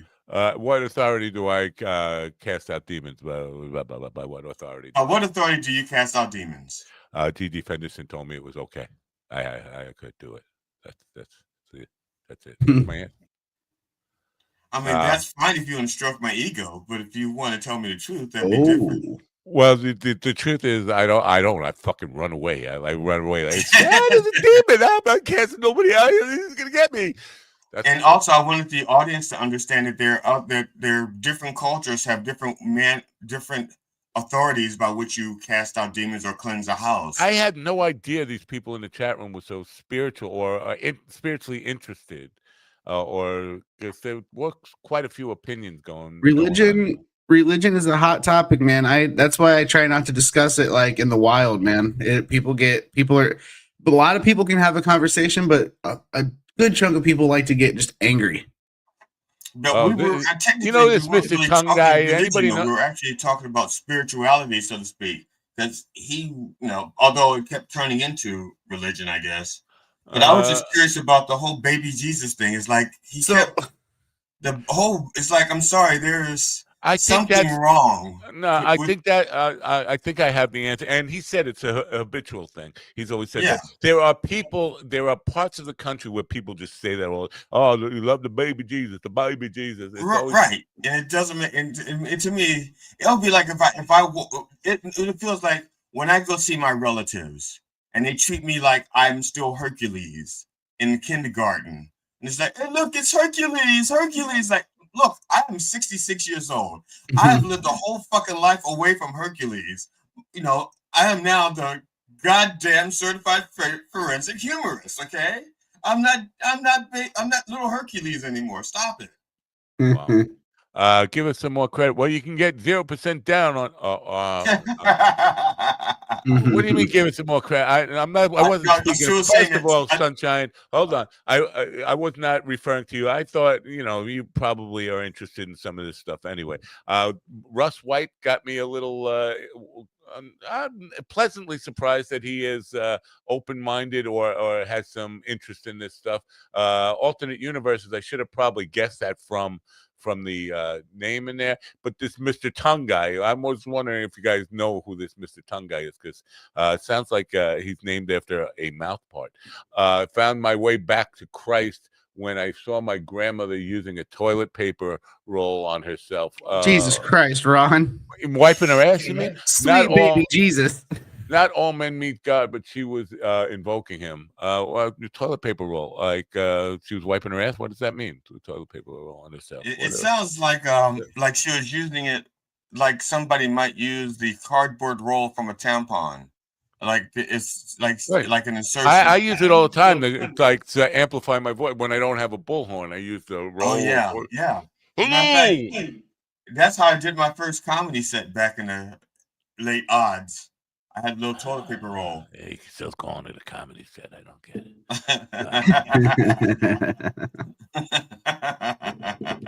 it. So we have no guests for tomorrow. You know what? John Fugelsang reached out to me. He's not going to be here tomorrow, but he will be here soon. Not.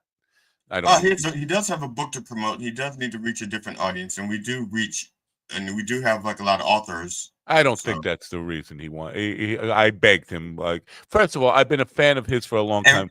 You think Rhonda had anything to do with it? No, absolutely. You don't think Rhonda nudged him a little? No, I know she didn't. I wrote to him and I basically said all the people that we had in common as friends, and he didn't write back and say, "Yeah, Rhonda," but he did mention a couple other people. Anyway, no, I don't. I don't think Rhonda even brought us up to him. That guy, that corporate shill, Mind Dog, who's a co-host on GD's program. It's like Dustin Chafin. When I said to Dustin Chafin, I said, when you talk to Nate Bargatze about me, he said, I'm not talking to Nate Bargatze about you.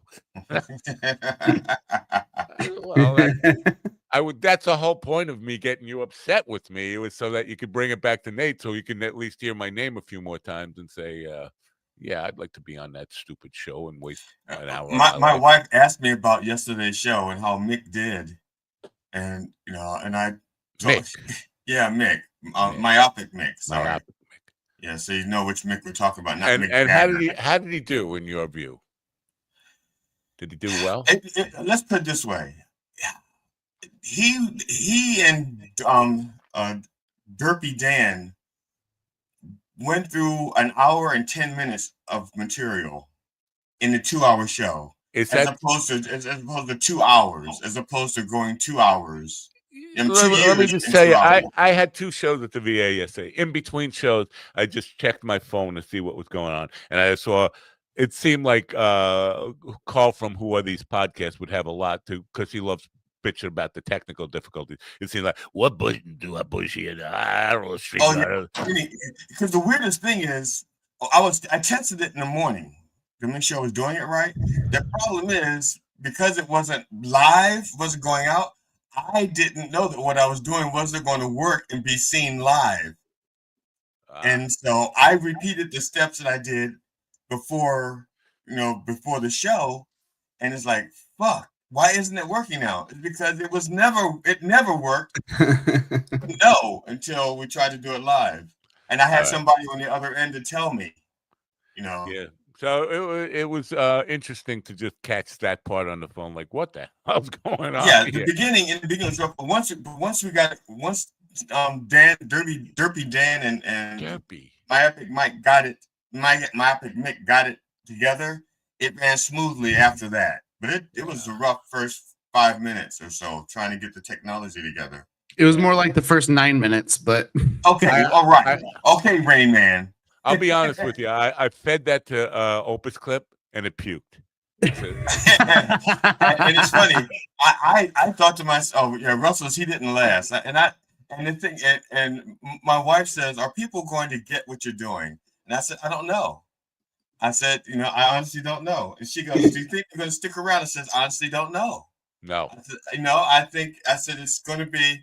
She says, "Are you going to tell them who Myopic Mick is?" I said, "I don't tell anybody who the Reverend is. The Reverend does a show, and if you get it, you get it." And she goes, "Yeah, but," and she says this. She goes, "Yeah, but people." My wife says this a lot. But people are stupid. You have to hand feed them. And I said, I just think that some people will get it and some people won't. Yeah, well, I feel like this is a good point, because I feel like without notification that something is parody or satire, people will take things at face value more than ever before. Like, you have to explain this is a joke, and if you don't, they try to figure out, well, boy, that really sucks, because they don't get that there's a whole point to this, which is parody or satire. They just don't get it, and then we'll dismiss it as just being stupid. Like, I don't get it. Well, yeah, you have to get it. That's what my wife was saying. My wife says, there are people going to be watching it and just don't get it. And I said, and the funny thing is, I don't know if there's something good in me or bad in me with my brain, because I'll just say I'm okay with that. What I'm saying? If I'm doing if I'm doing what I'm trying to do and people don't get it, but I'm doing it the way I want to do it, I can live with that. I appreciate that. That's a good attitude to have. I wish I could adopt more of that, because I do care a little bit too much about what people think. But I care as long as if I'm executing it the way I want to execute it. Now, if I'm fucking up and people don't get it, then I get upset, because I'm like, okay, this is not what I'm trying to do. But if I do what I'm trying to do and you don't get it, I'm fine with that. All right, let's move on to another segment, because let's talk about me for a bit. No, I want to talk about we'll call this segment "Matt is not as anti-Semitic as you think he is." That's what I never thought you were that anti-Semitic. Not you, I mean the audience. But it's certainly going to sound like I'm anti-Semitic. Dave Portnoy, who that guy was an intern for. Dave Portnoy got he was doing an interview, pizza review or something in Florida, and some guy walked by and said, "Fuck the Jews." That guy got arrested for anti-Semitic hate speech. Now, Dave Portnoy is a rich, entitled guy, and I didn't even know he was Jewish, but that doesn't matter. The fact that they arrest a guy who will say that to him, but then nobody cares that I got beat up and called a spick, or that a woman called me a vulgar Jew. I'm not Jewish. I'm not Hispanic. Well, that's why it's not a hate crime when they say it to you, because you're But not it's Jewish. not. It's why is it not a hate crime? That's still saying it in a hateful way. Yeah, but you have to be feels like Jewish. There's two sets of justice here. One, because if it wasn't Dave Portnoy and some guy just yelled "fuck the Jews" to any other regular Jew, they wouldn't get in trouble. But because Dave Portnoy is kind of high profile, we got to arrest the guy for hate speech. And I'm not condoning hate speech, but isn't hate speech part of free speech? Yeah, now that's what I was about to say. I thought, yeah, it's one thing you could say. I thought you could say, fuck whatever group you want to say. That's fine. But if you attach it to an act of violence, so like if I said, fuck the guys with the dread hair, fuck the dreads, and I spat on them, that would be because there's an act of violence associated spitting with it. should be illegal, but I mean the words under the First Amendment, you should be able to say anything you want, even if it's hateful. Hey guys, I'll be right back. Oh, I didn't mean to hate on Stephen like that and scare him away like that. That's okay. So yeah, it feels like two sets of because I don't think. Listen, the woman told me, "Why do you Jews have to be so vulgar?" So isn't that hate speech? But she's not getting arrested. And the guy called me a spick when he beat me up the other day. That would be. Now I think because he hit you while he was calling you a spick. Well, no, the guy who called me a spick was not one of the guys punching me. The one guy with the knee on my neck and the guy stomping on my legs, they didn't call me a spick. It was the other guy who was trying to put handcuffs on me and not very well trained. Because if you can't put handcuffs on a 66 lame old man who's already got his ass kicked, you're not a very good cop. I just want to say that. But that's the guy who called me a spick. The guy who, okay, now well that changes. Yeah, that changes my whole thing. Just so you know, I did reach out to the ACLU to get see if I can get a representative from them to come on the show to talk about rights and stuff like that. They haven't gotten back to me yet. Yeah, but I want to stick on this anti-Semitic thing. Because people are talking about how important Israel as a state to us is, and if you criticize Israel, I think even Kash Patel, and this is First Amendment, if you criticize Israel, the FBI is going to come after you. Like they're going after people and fuck Netanyahu. Yeah, well, they're going after podcasters who are critical of Israel. No, Israel is not being having problems with Israel is not the same as being anti-Semitic. You can love Jewish people, have no problem with Jewish people. The state of Israel, while it is a Jewish state, is not Jewish people. It's a state. It's a entity that is not the same as being anti-Semitic. The problem I have in my mind trying to understand this is the Christians, and a lot of the Christians I talk to believe that Israel is important, and as it's been explained to me, and maybe you can explain it in a better way, that they believe that when Jesus comes back, the Jews are going to embrace him and say, yes, he's the one. Well, if that's the case, they got Jesus on their side. The Jews have Jesus on their side. Why do they need the United States? It would seem to me they're covered. They got Jesus to has their back. Why do they need the United States support? Does that and if they truly believe that Jesus is that representation of Jesus is accurate, then why the fuck is this country going so full on Nazi? Because if Jesus is with the Jews and we're going full on Nazi, and the Nazi tried to get rid of the Jews, where do you think Jesus is going to put his alliances, with the Nazis or the Jews?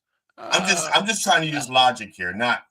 logic doesn't seem to work. I agree, but it seemed like, but it's hard for me to understand that if you really believe that Jesus is waiting for the right moment to come back so that the Jews will all embrace him, why not just step out of it and let that moment happen? Because they know Israel's protected. If they truly believe what they say, they know that he's protected. He's got the King of Jews, who's got magical miracle powers, has their back. You got nothing to worry about. It's very confusing to me because I'm trying to put logic to it. I don't think logic has any place in this. Brandon Sarek says the Jews don't believe in Jesus. They believe in the end times. Yeah, I know the Jews don't. Yeah. The Christians who believe Jesus is coming back will believe that the reason he's coming back is to become the Messiah, that the Jews will recognize he's the Messiah, the chosen people.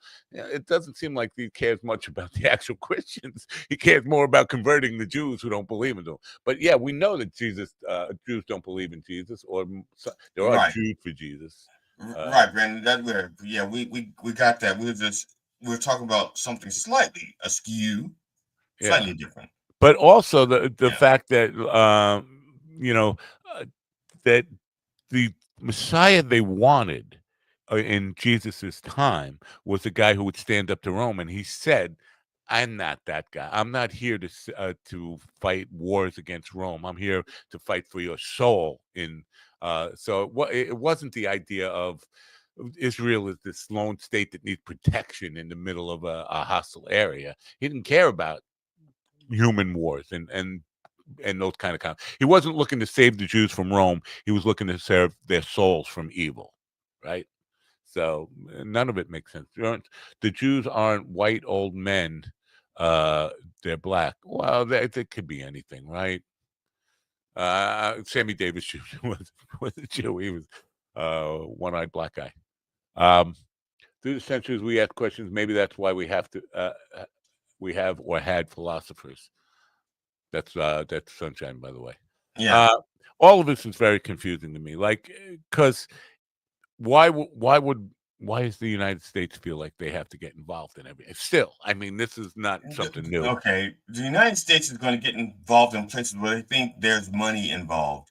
And when I say they and the United States, I mean military-industrial complex and companies and stuff like that. So Exxon, Mobil, those people, we need to get involved there because of oil. We need to get involved here because of land. We need to get involved here because our military needs money, and if we can fight here, we can get more money from the government. So there's so many motives going on here, and most of them have nothing to do with the actual returning of the Messiah or the arrival of the Messiah. It's so totally confusing to me. Again, coming back to the Israel thing, and again, I love Jewish people. Some of my best friends are Jews, and I know that's some of my best bagels are made by Jews. Yeah, that's a typical anti-Semitic thing to say. Yeah, I love and listen, Jewish women are hot, and I'm just going to say I have nothing with the Jewish people. The state of Israel doesn't feel like they have any good intentions there, and they'd say, well, try being a minority in a hostile area. I get that. I totally get that. But what the United States concern is, we have interest in all these oil places. Israel isn't one of the places with oil. We talk about our greatest ally being Israel. That's the one that all these oil countries hate and want to take out. And we're kind of like in bed with Saudi Arabia for 100 years. We were in bed with Iran for oil and all that stuff. These are the countries that hate Israel. How can we be playing? It's like that friend that, like, yeah, I'm best friends with you, but I'm also best friends with your enemy. Like, how do you? Yeah, the enemy of my enemy is my enema. I don't get it, man. I just don't get it. And this whole idea of Jesus is coming back to save the Jews. Well, then let's step back and let him. If you want it, let's kind of give it a little head start, a little push, a little kind of nudge by stepping out. Just mind your own business. And if you believe that Jesus is coming back to save the Jews, don't try to save the Jews yourself. That's what I'm. I know. I could just hear the backlash. And the funny thing is, not just that. They're also I think they're trying to to return the trees of Lebanon or something, or replant the trees. That that was another thing that had to be done. There's so many conditions that had to be met, and they're not being met. And the funny thing is, I don't mind saying this. I'm just going to go out on a limb and say I don't think this Jesus guy is coming back. I'm just going to go out on a limb and say that. I think he's been given enough reasons to come back, and he's just like, nah, I'm comfortable. I'm good where I'm. I don't know about what Brandon is saying here. Maybe you can, or he can elaborate more. Not according to the family lineages of the 12 tribes. What not according to them? And first of all, like what exactly is not according? The tribes of Israel. Well, there's the person Israel, the country Israel, and the person Israel. I think when it says people on the side of Israel, maybe they're talking about that particular person. I think, if I remember correctly, I'd have to go get my good book. That God made a compact with the person Israel, and that his people, his descendants, would either inherit or be blessed. So it's not the country Israel that is blessed, but the descendants of the person. So we're looking Israel. for one guy named Israel. But that one guy Israel, is he a violin player? Because I know where I found him. I believe if I'm wrong, yeah, I was gonna say if I'm wrong, then correct me. Because I don't want to put words into your mouth. But it was like one person is that God made a compact with, like Israel, and it was his descendants that received the blessings, and not a country, not a pact of land or anything like that. Boy, oh boy! It's, you know what? The more people try to explain religion and beliefs and cultures to me, that's because there's so many people involved in the bastardization of it, and we have to go through all the weeds. It's like you have a family, and you're trying to find, and they give you these stories that you grew up with, and one uncle or aunt says to you, "I remember when you were 5 years old, and you were sent to your cousins who happened to be Chinese." Okay. And then someone else will say to you, "I remember when you were 7 years old and your parents misplaced you and a Chinese family found you." And then someone else says, "I remember when you were 6 years old and you were kidnapped by some Chinese people and held for ransom." And then you go through and you have to figure out, okay, what actually happened? I remember the Chinese people. So what actually happened? Well, if I was 6, I would remember more clearly. To be honest, I was 3, and my memory. See, but you get the point. The point is, yeah, you have to filter through all that to find out. Okay, I remember Chinese people. I don't remember everything else, and so now you got to go and find the facts that actually match, not just match your memory, because you could have like false memories of people. Totally. That's what I was just going to say. I've been told the story so much that I question whether I really remember anything about it, or I remember what people told me that I imagined as they were telling me about it, and now it became a memory. Like, and this is only 63 years ago you're talking about. Imagine trying to do the same thing with something that's thousands of years old. No, I can't. I can't even start to imagine that. And the Chinese people that fed you may still be alive. Yeah, they could be in their 90s. Sunshine is typically is saying it's today Sunday, and that's up for debate too. Like, what is the Sabbath? Some people, the Jews, will say it's Saturday, not Sunday. So, I don't know. It's all just so confusing. Ben and it's Shapiro, not even all Jews, because it would be like our cat's vet. I don't want to say her name, because when I say her name, she thinks I'm talking to her and then she comes to get me. But our cat's vet is Jewish, and sundown Friday night to sundown Saturday, she's unavailable to us, unless because she's not allowed to work, but she is allowed to she will do a good deed. So if I reach out to her and say, "My cat is really, really ill, can I bring it into you?" And she goes, "I will come in for 1 hour for your cat," or whatever. Wow. Even though she's supposed to do like no work or something like that.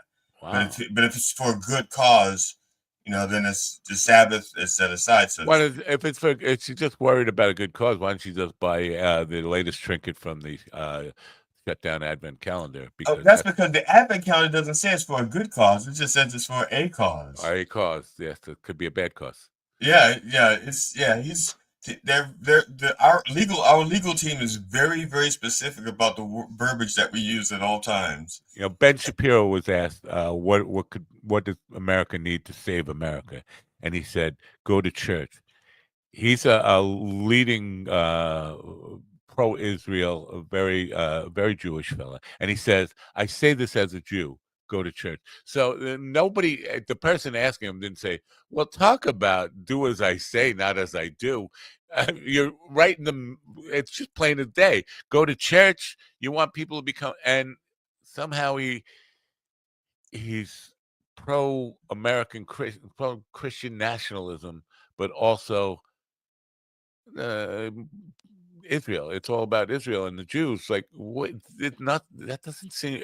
Have you talked to anybody with a white hood on their face saying, what they say about it? Because those are the Christian nationalists. It's just very confused. Everything is confusing to me. I'm very confused. Can you tell? All right, we got him back. The confused person. Oh, wait. Oh, there he is. Did everything come out okay? Did you wash your hands? Did you finish the poopy? Did you make poopy? I made. Yesterday they made me wash my hands before I went into any room, and before I left that same room, like going in the vent unit. You got to wash your hands, scrub your hands before you go in. Then before you leave, you scrub your hands. All I touch is my guitar neck. Yeah, what they need to do is make you wash your guitar, that nasty guitar, which has been in and out of thousands of rooms. But I just washed my hands 3 minutes ago before that song. Now I'm washing them again after that song. Now I didn't even play another song yet. We get to the next room, wash your hands again. Do they know that you work at the Glory Hole? I don't work at the Glory Hole yet. I'm about to because okay. I was saying maybe they knew that. Nobody buys custom art by Matt. I'm going to be, and this is the thing. I'm doing it to keep the lights on, but you want to keep the lights off if I'm going to do that. You do.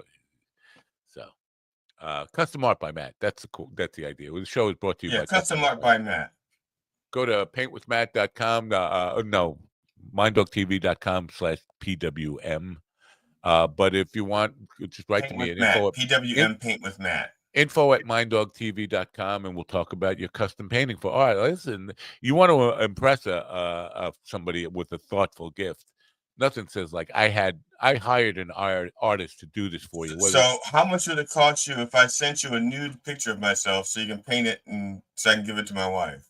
Well, first I'd have to poke my eyes out with a dull knife. No, it's a tasteful nude. I'd be naked, but I'd be sitting like this. Ew, no. You know how much detail he'll have to put on your dick? No. Yeah, that changes everything. I'd have to throw acid in my hydraulic acid in my eyes. Well, you might have to blow your brains out just for thinking about it. Yeah. I have the picture. Steven, we don't ever say anything like that again on YouTube. Ever. Oh, my bad. When I said that, I meant like blow your mind. Like what? Oh yeah, okay. Yeah, I have because I already have the picture. I could just send it. I don't need to take another one. Of course, you have that picture already, GD. Right. That's what he keeps. Yeah. That's what you keep on the nightstand so you can jerk off at night. So I just keep it there because that was what? Let's just say that was shortly after I had my that was back when my penis looked its absolute best. It was like it was like shortly after when I got circumcised, and it still had this beautiful hue to it. It was like getting a facelift, and it's it's all because right after you get the facelift, it's a little bit too tight, and you look like this. But then after a while, you get it, and there's this time when the facelift looks just perfect, and so that's when that picture was. It was like it was long enough after the circumcision that it was just a beautiful picture. So I could send that and you can make it into a painting for my wife. So how much would that cost me, Matt? $100 billion. So order a custom painting from paint. It's like I don't have a price for that because I'm not doing it. Yeah. And I would never ask you to do that because I don't think it's appropriate for me to have you or look just me in the patronize eye. any of our sponsors, because you know what? I'm going broke over here. I'm going broke. I'm going to be begging for money. I'll be like Steven. Or I'm just going to go into the bank with a bag and say, Steve, and he won't push the button that will get me busted and let me leave. Right, Steven? Oh, Exactly. Because I will give you a cut, a little what do they call it? A little kickback. Commission? Kickback. Finder's fee? Kick him in the back. I will kick him in the back. like his mother did. It was just like a motherly. Yeah, it's wholesome. Wholesome. Yes. So it's tradition. Tradition. Yeah. So yesterday, playing for a Korean War vet, he asked me to. I forget what he asked me to. Okay, was he Korean and he was a war vet, or was he a vet that fought in the Korean War? A vet of the Korean War, EJ Corvette guy. Oh, that's anti-Semitic, isn't it? I don't remember the song he asked me to play for him, but I did play the song. He was surprised that I knew it. Oh, Dock of the Bay. Otis Redding sitting at Dock of the Bay. But then when I got done, I said, Happy Veterans Day. And boy, did he get mad. Happy Veterans Day pissed him off. It's not a happy day. It's a somber day. It's about memorializing the dead. In my mind, no, that's Memorial Day. That's exactly what I'm thinking in my mind. And Veterans Day is a celebration. It was what was it? Armistice? No. Fred Armistice? Yeah, Armistice Day. That's right. The Philharmonic. Yeah, it was Fred a celebration of the end of World War I. It was a celebration time. It was a time to celebrate. But so I ended up by saying, we honor your service. I wish you peace and joy. But the guy it was like he wanted to start a war with me at that point. He wanted me dead for saying happy Veterans Day. It's like, dude, you're still a little bitter, a little angry here. If somebody's wishing you a good day. And that's why he's there. He's probably there because he was out in the street. Somebody saw him and went, "Thank you for your service. Happy.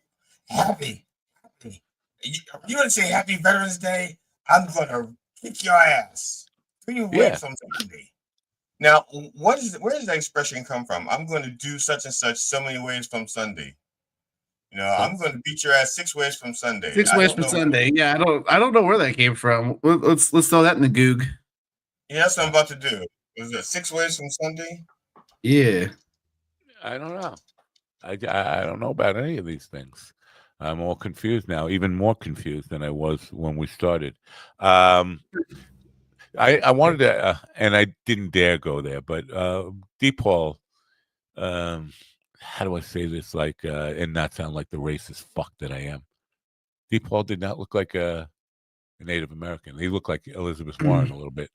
And just in sense of, but I wanted to talk about the people who cash in falsely, the people who use like a 1% Native American blood somehow came back in 23andMe. There's a lot of them. They have reservations on Long Island, the Shinnecock and the Poospatuck, and all these casinos. I mean, Jake's 58 is supposed to be.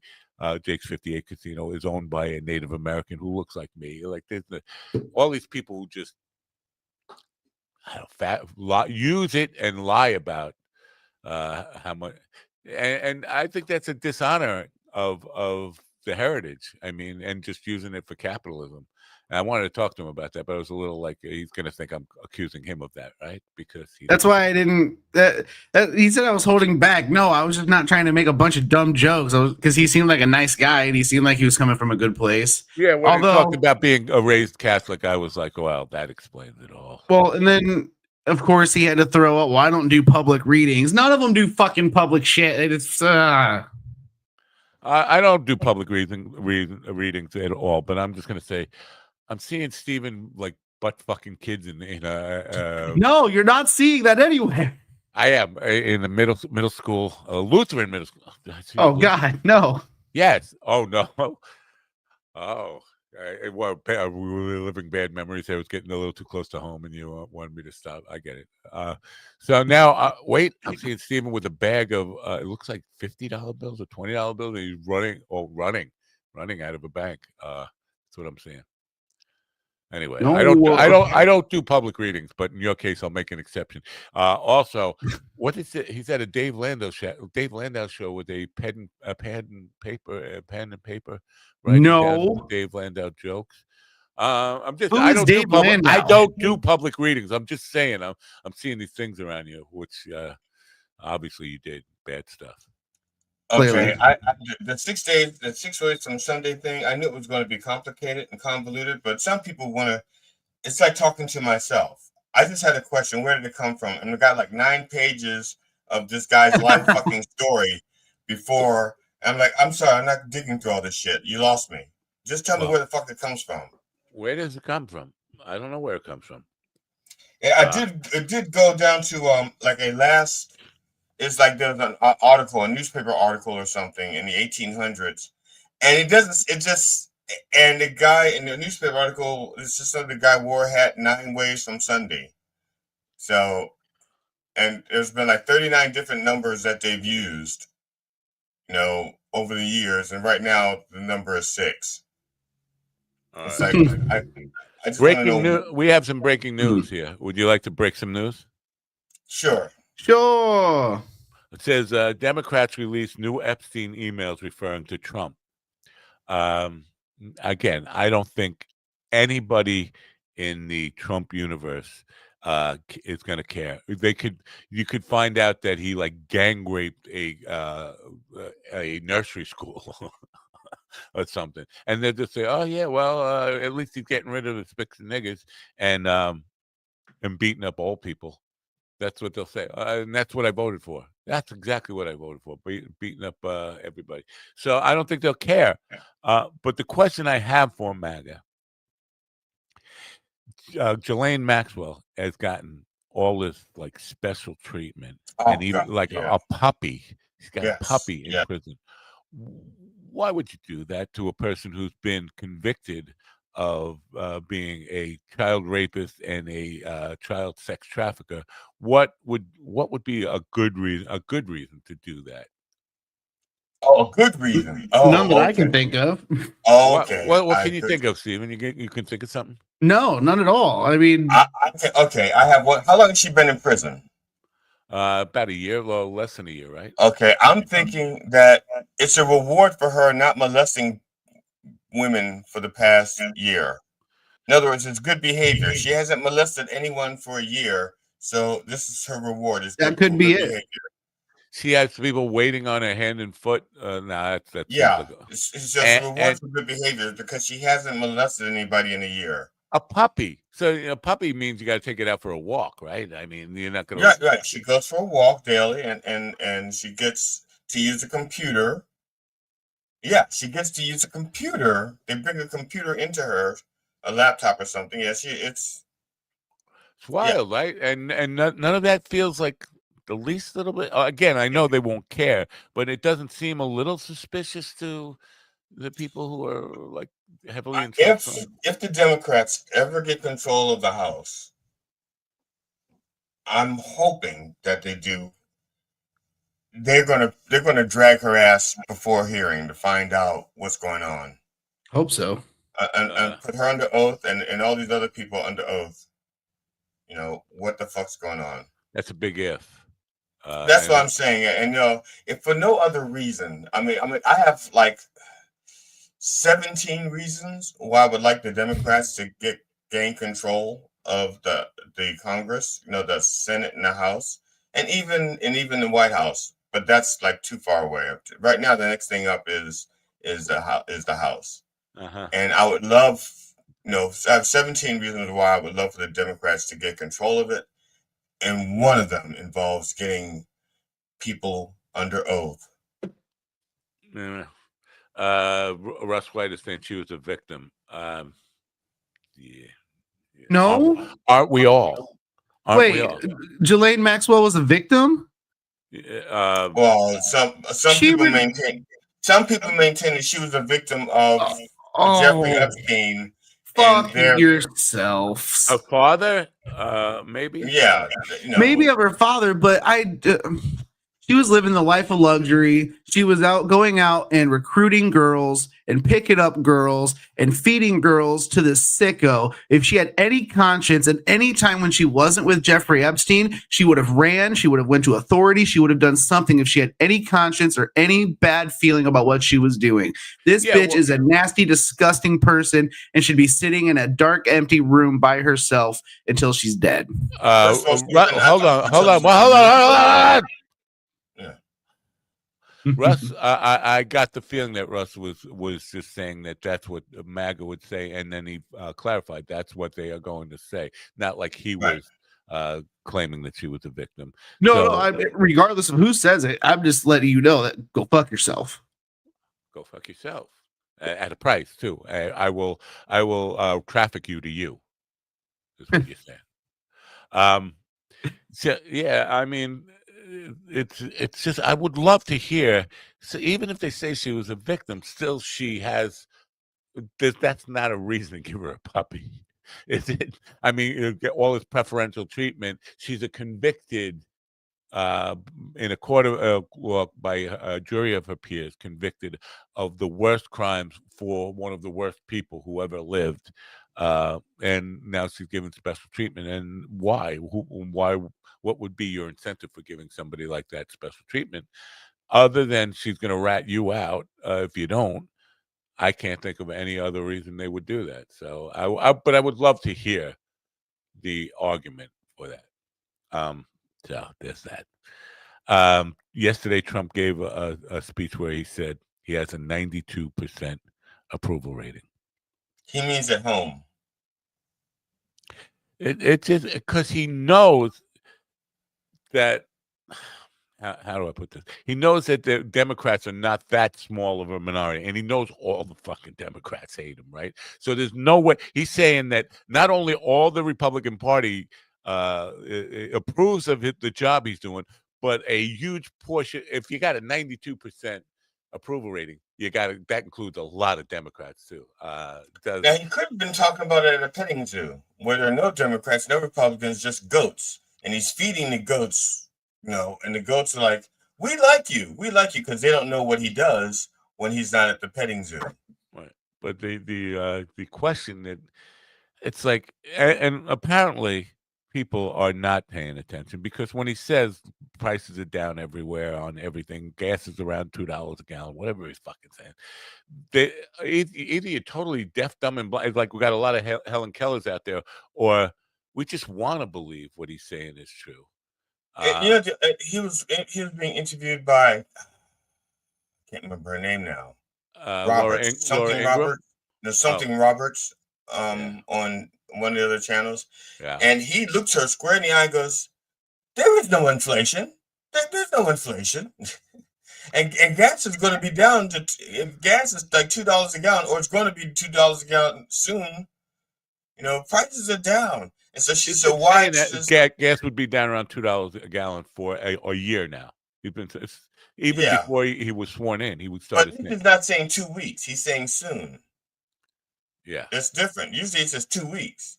Now he's saying soon. Russ, they all do that. I don't think. And maybe if you want to come up with a specific, I can't remember a time when any president, even you can go back to Richard Nixon, none of them said, hey, Matt, you got a full head of hair. And I believe them. It's just like the obvious. No, they will lie. I would agree that politicians lie all the time. None of them have lied in such an obvious way where the truth is right in front of your face. They will lie to you and say it's not daytime, it's nighttime, and people will willingly go along and with people forget. People forget that one of the things that did Jimmy Carter in was him telling the truth. I mean, in fact, they still call it his malaise speech. They referred to, and he was just telling the truth about the situation, the way the country was and where it was going. Yeah. And, so not all and not at all times, Yeah. Trump is a different species. He's a different type of liar. Yeah.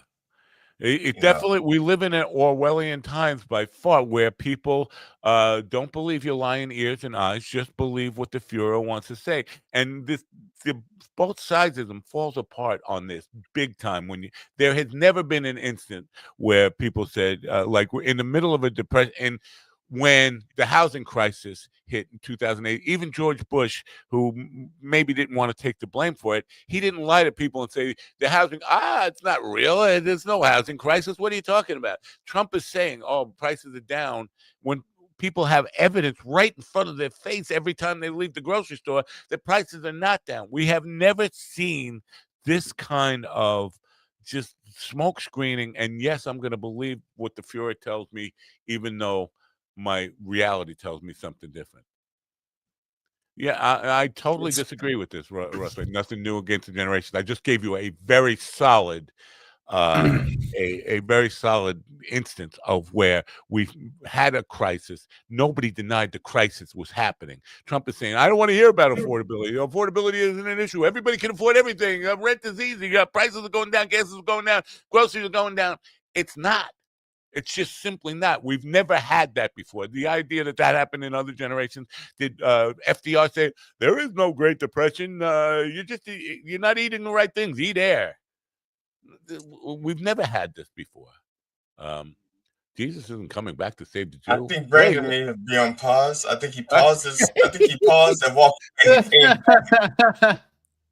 Or Brandon was raptured and lost time. And then he got kicked out, and he was like, "Oh shit, where was I?" I think the problem with the confusion here, maybe Brandon is one of the people who are espousing this idea. I'm not saying the Jews believe Jesus is coming back to save them. The Christians believe that Jesus are coming back to convert the Jews, and once they see his majesty, they will, it was true all the time. He was the Messiah, and then be converted. That's what I'm being told by Christians, and I am surrounded by church-going people. The pastor who was supposed to marry me was just ran for town supervisor and won. I think he won.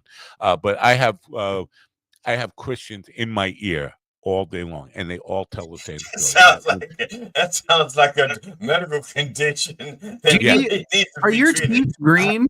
Doctor, what's wrong? Yeah. Doctor, Matt, what's wrong? I have Christians in my ear all day long. I thought it was wax, but it's Christians. Well, no, they tell me about why Israel is so important, and then when Jesus comes back, the Jews are all going to accept him. And this, again, I'm not saying the Jews believe this. I'm saying Christians believe this about the Jews, that they're all going to become converted when Jesus comes back. What's the documentary that you've been watching, The Chosen, say? I haven't watched that in a while. By the way, it's like it's in seasons. There's like 6 seasons of it now, and I think the last I saw, it's just weird because, like, in the 3rd season or 4th season, they were like at the Passover right before the crucifixion, and then there's 2 seasons after. You tell me 3 days and another 2 years of shows out of that, or at least another. I think they're going to milk it for about 10 more seasons. How do you milk those last 2 days into? Well, you do the story like you just like. You go up to when they about to put the nails on the wrist, and then you go to a flashback to the guy making the nails, going, Jesus, I hope these nails are being used for a good cause. It's almost like they took a hint from 24 or that movie 24 Hours, where it's all real time, like every second is a second. Like, yeah. I designed a video game like that in the 1980s. Yeah. So this idea that don't believe your eyes and ears, just believe what I'm telling you. I've never seen people more willing to just argue stuff against their own reality, I don't think there's any coming back from this. I don't think there's ever any getting back to a place where we can all agree it's day, it's night, whatever. I know there's 2 sides of the planet, by the way, and when it's daytime here, it's nighttime on the other side of the planet. I get that. Whoa. Yes. You're trying to tell me? No, I don't. Whoa me. When I say something like that, you say, You're making that shit up. You're trying to tell me that right now, there's darkies on the other side of the planet. No. Yeah.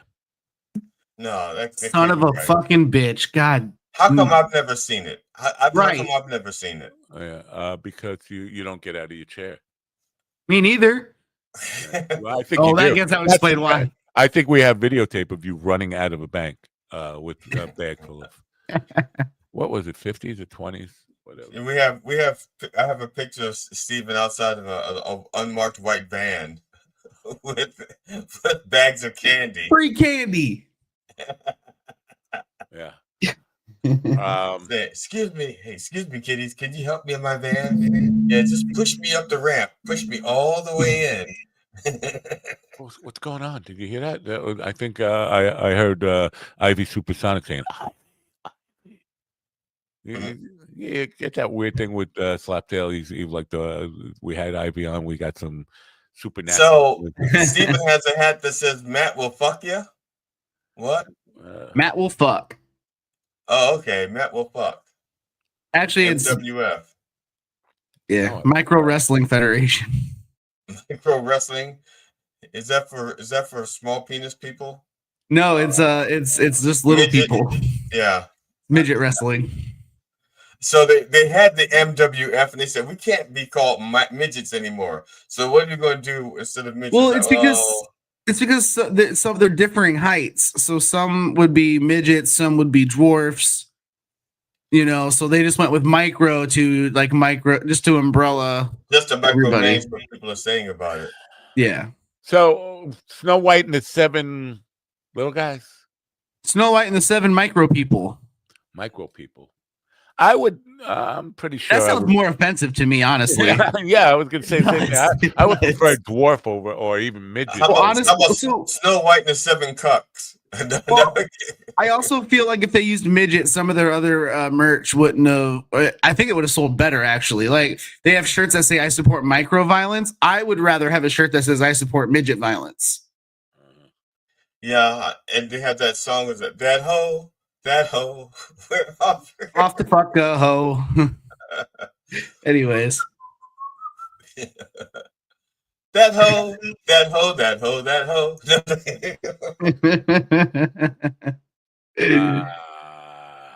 This whole stuff with Cash Patel. Are you aware of what's going on with him? Like he's going after people who make conspiracy theories. He's investigating conspiracy theories. I heard that about Charlie Kirk's death. Hello, Abby. I'm on the air. I'll call you back when I'm done on the air. Okay. Thanks. Bye. That was Abby Russell? Yes. That reminds me, I got to reschedule her for Don't Way Past Funny again. Oh, you had her scheduled for that? I've had her scheduled 4 times. And she didn't show up? Each time she said, I need to reschedule. This is the reason. Some things never change. Yeah. Now, do you know Gov's Podcasts is doing a show at Governor's Comedy Club. The hosts of all the shows on Gov's network there doing a show, and they're all performing. So when are you going? When are you doing it? That was a wasn't it? I've heard the Rev describe the show as the flagship. Obviously, it's the garbage truck or the janitor. I would think this is. Listen, maybe I'm just conceited, self-serving here. I think this is the best show on Gov's network. We've had by far the most celebrities, even the celebrities who've stopped by the Governor's studio, because I dragged them in there. So I mean, but when it comes to, have any of them had fucking Robert Klein on? Have any of them had Robert Klein on? No. A guy who invented comedy specials all on his own. Have anybody of them had Art Bell, the founder of Comedy Central, on? And have any of them had the Reverend on their show? No. Oh no. Oh, Myopic Mick? No. Myopic Mick only showed up here. not any of those other shows. So now I don't want to. I know Tony's probably not listening anyway because he's on the air right now. He just posted. Well, he's also, on the he's air. very jealous. Very I jealous. can ask him. I'm going to be on his show at noon. Well, he's jealous that I have 2 legs. Steven has 2 legs. You have 2 legs. No. What? No, he doesn't get to be fucking jealous of me. He has 1 leg and walks better than all 3 of us. That's bullshit. All 3 of us. Whoa, have you seen me walk? I'm pretty sexy. Yeah, I walk fine. And everybody loves to watch me walk away. Walk away, yeah. Only because they don't have to listen to your jokes anymore. So, not invited at all to this whole this governor's big podcasters.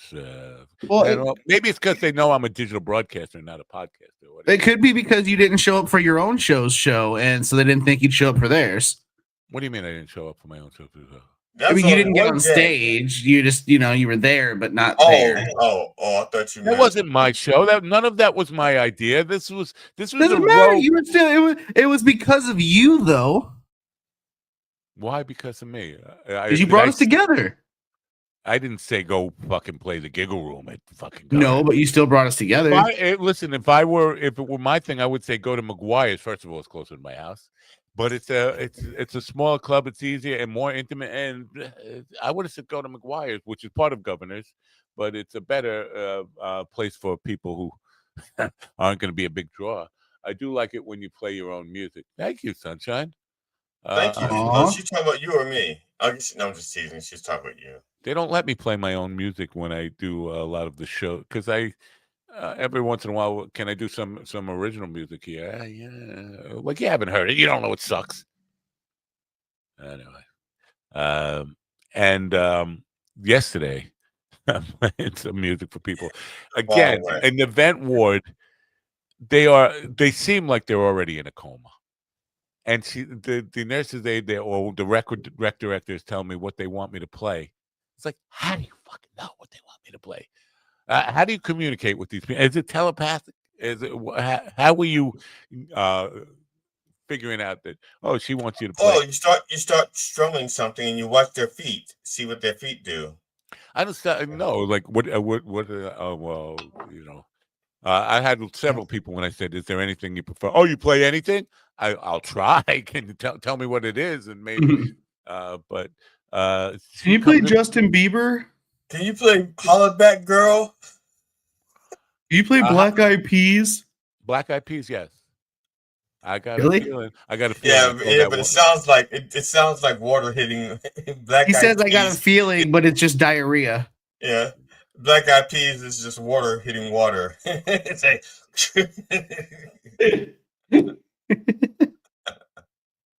oh. So what I was talking about anyway was this FBI director not going after criminals, but going after people who make jokes about his girlfriend being I forget what they call her. There was a word for a term for it, but it's basically she's very young. She's 20 years younger than him. He is up to her waist. I mean, he's a micro person with with eyes that I don't. You looking at me? His eyes freak honestly, me out. Are you looking at me? Because I can't tell. That's how they met. She goes, "Are you making an eye at me?" One of them. So, what could be like? They're making fun of her motivation for being with this guy. He's jetting her all around. She's got like a private jet, using the FBI's jet to go to places he's getting her into. Other than the financial and lifestyle, this can't be like attractive to him, and that's pissing him off. So he's going to send the FBI and the full force of the FBI to prosecute people who are making fun of his relationship with a gold digger. Oh, thank God Tim Scott was not put in the cabinet, because he would really have people, I have a real girlfriend. I'm not gay. Stop it. That's a B.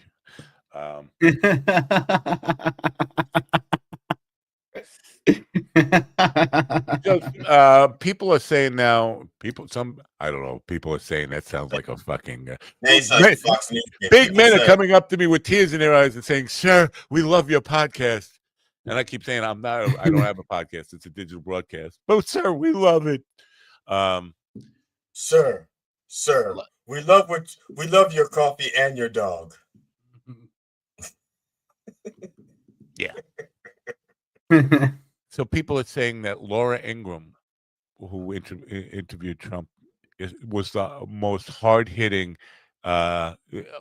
Ironic, and it wasn't all that hard-hitting, but they were saying by far the most hard-hitting interview he's ever had to face was go figure against Laura, which is just a way of saying the other people are just weak and just fucking scared to ask the important questions or the follow-up questions and all this stuff. But she was talking about how giving H-1B visas to 600,000 Chinese potential spies, students, to come to American universities. How is that MAGA first? And his reply was, we don't have, Americans are a bunch of losers. Basically, we got stupid people here, and they're no good for anything. They're not, and we need to educate Chinese students who could be spies. Why would we even need to bring Chinese spies over here when we have our phones to spy on us? Well, according to him, now this is where it gets even more confusing, is because if we didn't, all those universities would suffer financially. It's like, wasn't that the goal? I thought that was the goal. You were taking money away from these universities. Now you're claiming that they need to bring in foreign students from... So they can charge them more in tuition. They can charge them the out of country tuition as opposed to the, the man. Still, but the idea was he was taking money from these universities. Now he's saying he's worried about them going broke. If you're worried about them going broke, give them back their fucking money. Yeah, I agree. None of it makes sense. No. The whole world is not making sense. Do you see why I'm thinking evil is one and we're just playing at the last minute? We're in the bottom of the ninth, and we're down by 15 runs. I'm talking about good. I don't know if you know this, but I'm on the team of good. I'm the catcher. Okay. Catchers are generally good hitters because they know how to spot a fastball from a curveball. So gay. No one believes in college anymore. I don't know. I don't know. Look, he said collage. Well, he did say collage. Yeah, and I agree. That is a lost art. Collage is a lost art. I mean, I haven't used it since school. It is art. It's so. I haven't used collage since I was in college. Wow. I'm going to do a collage of colleges. Sending out positive energy. Thank you, Sunshine. I need positive energy, but again, I feel like it's all in vain because we lost. The game is lost. The evil has won. I know the message of today was supposed to be the opposite of that, but it feels like that's the case.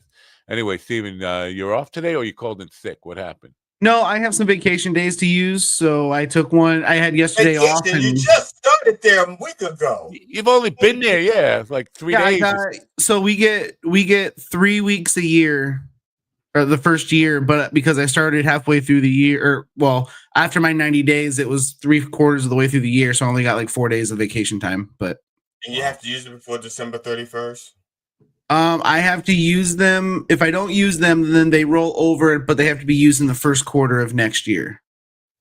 Okay, so it's not that you can save them up, and then at one point you have like 40 days. No, every year you work there, you get an additional week of vacation time. Every year? Does it cap out like in 5 years?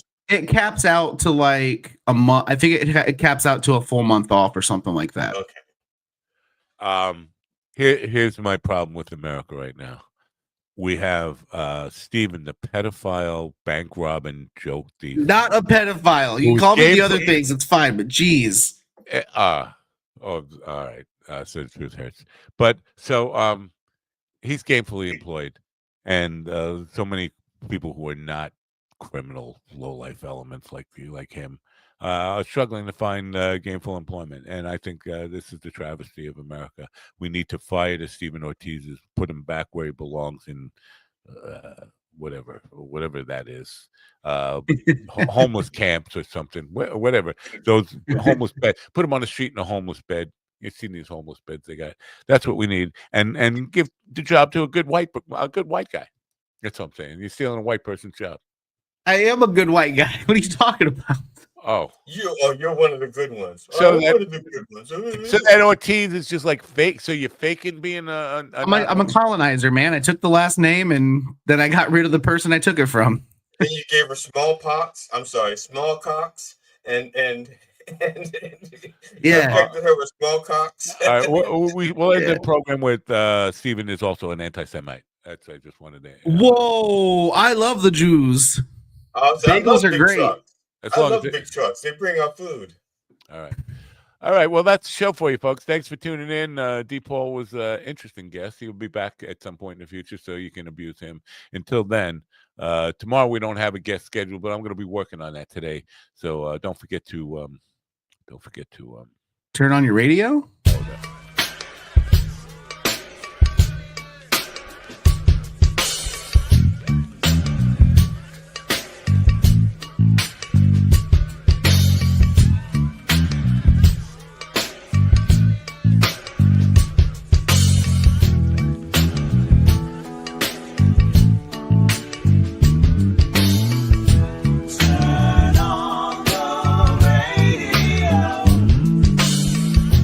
I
listen to me now. Listen to me, listen to me, listen to me now. Listen to me, listen to me, listen to me now.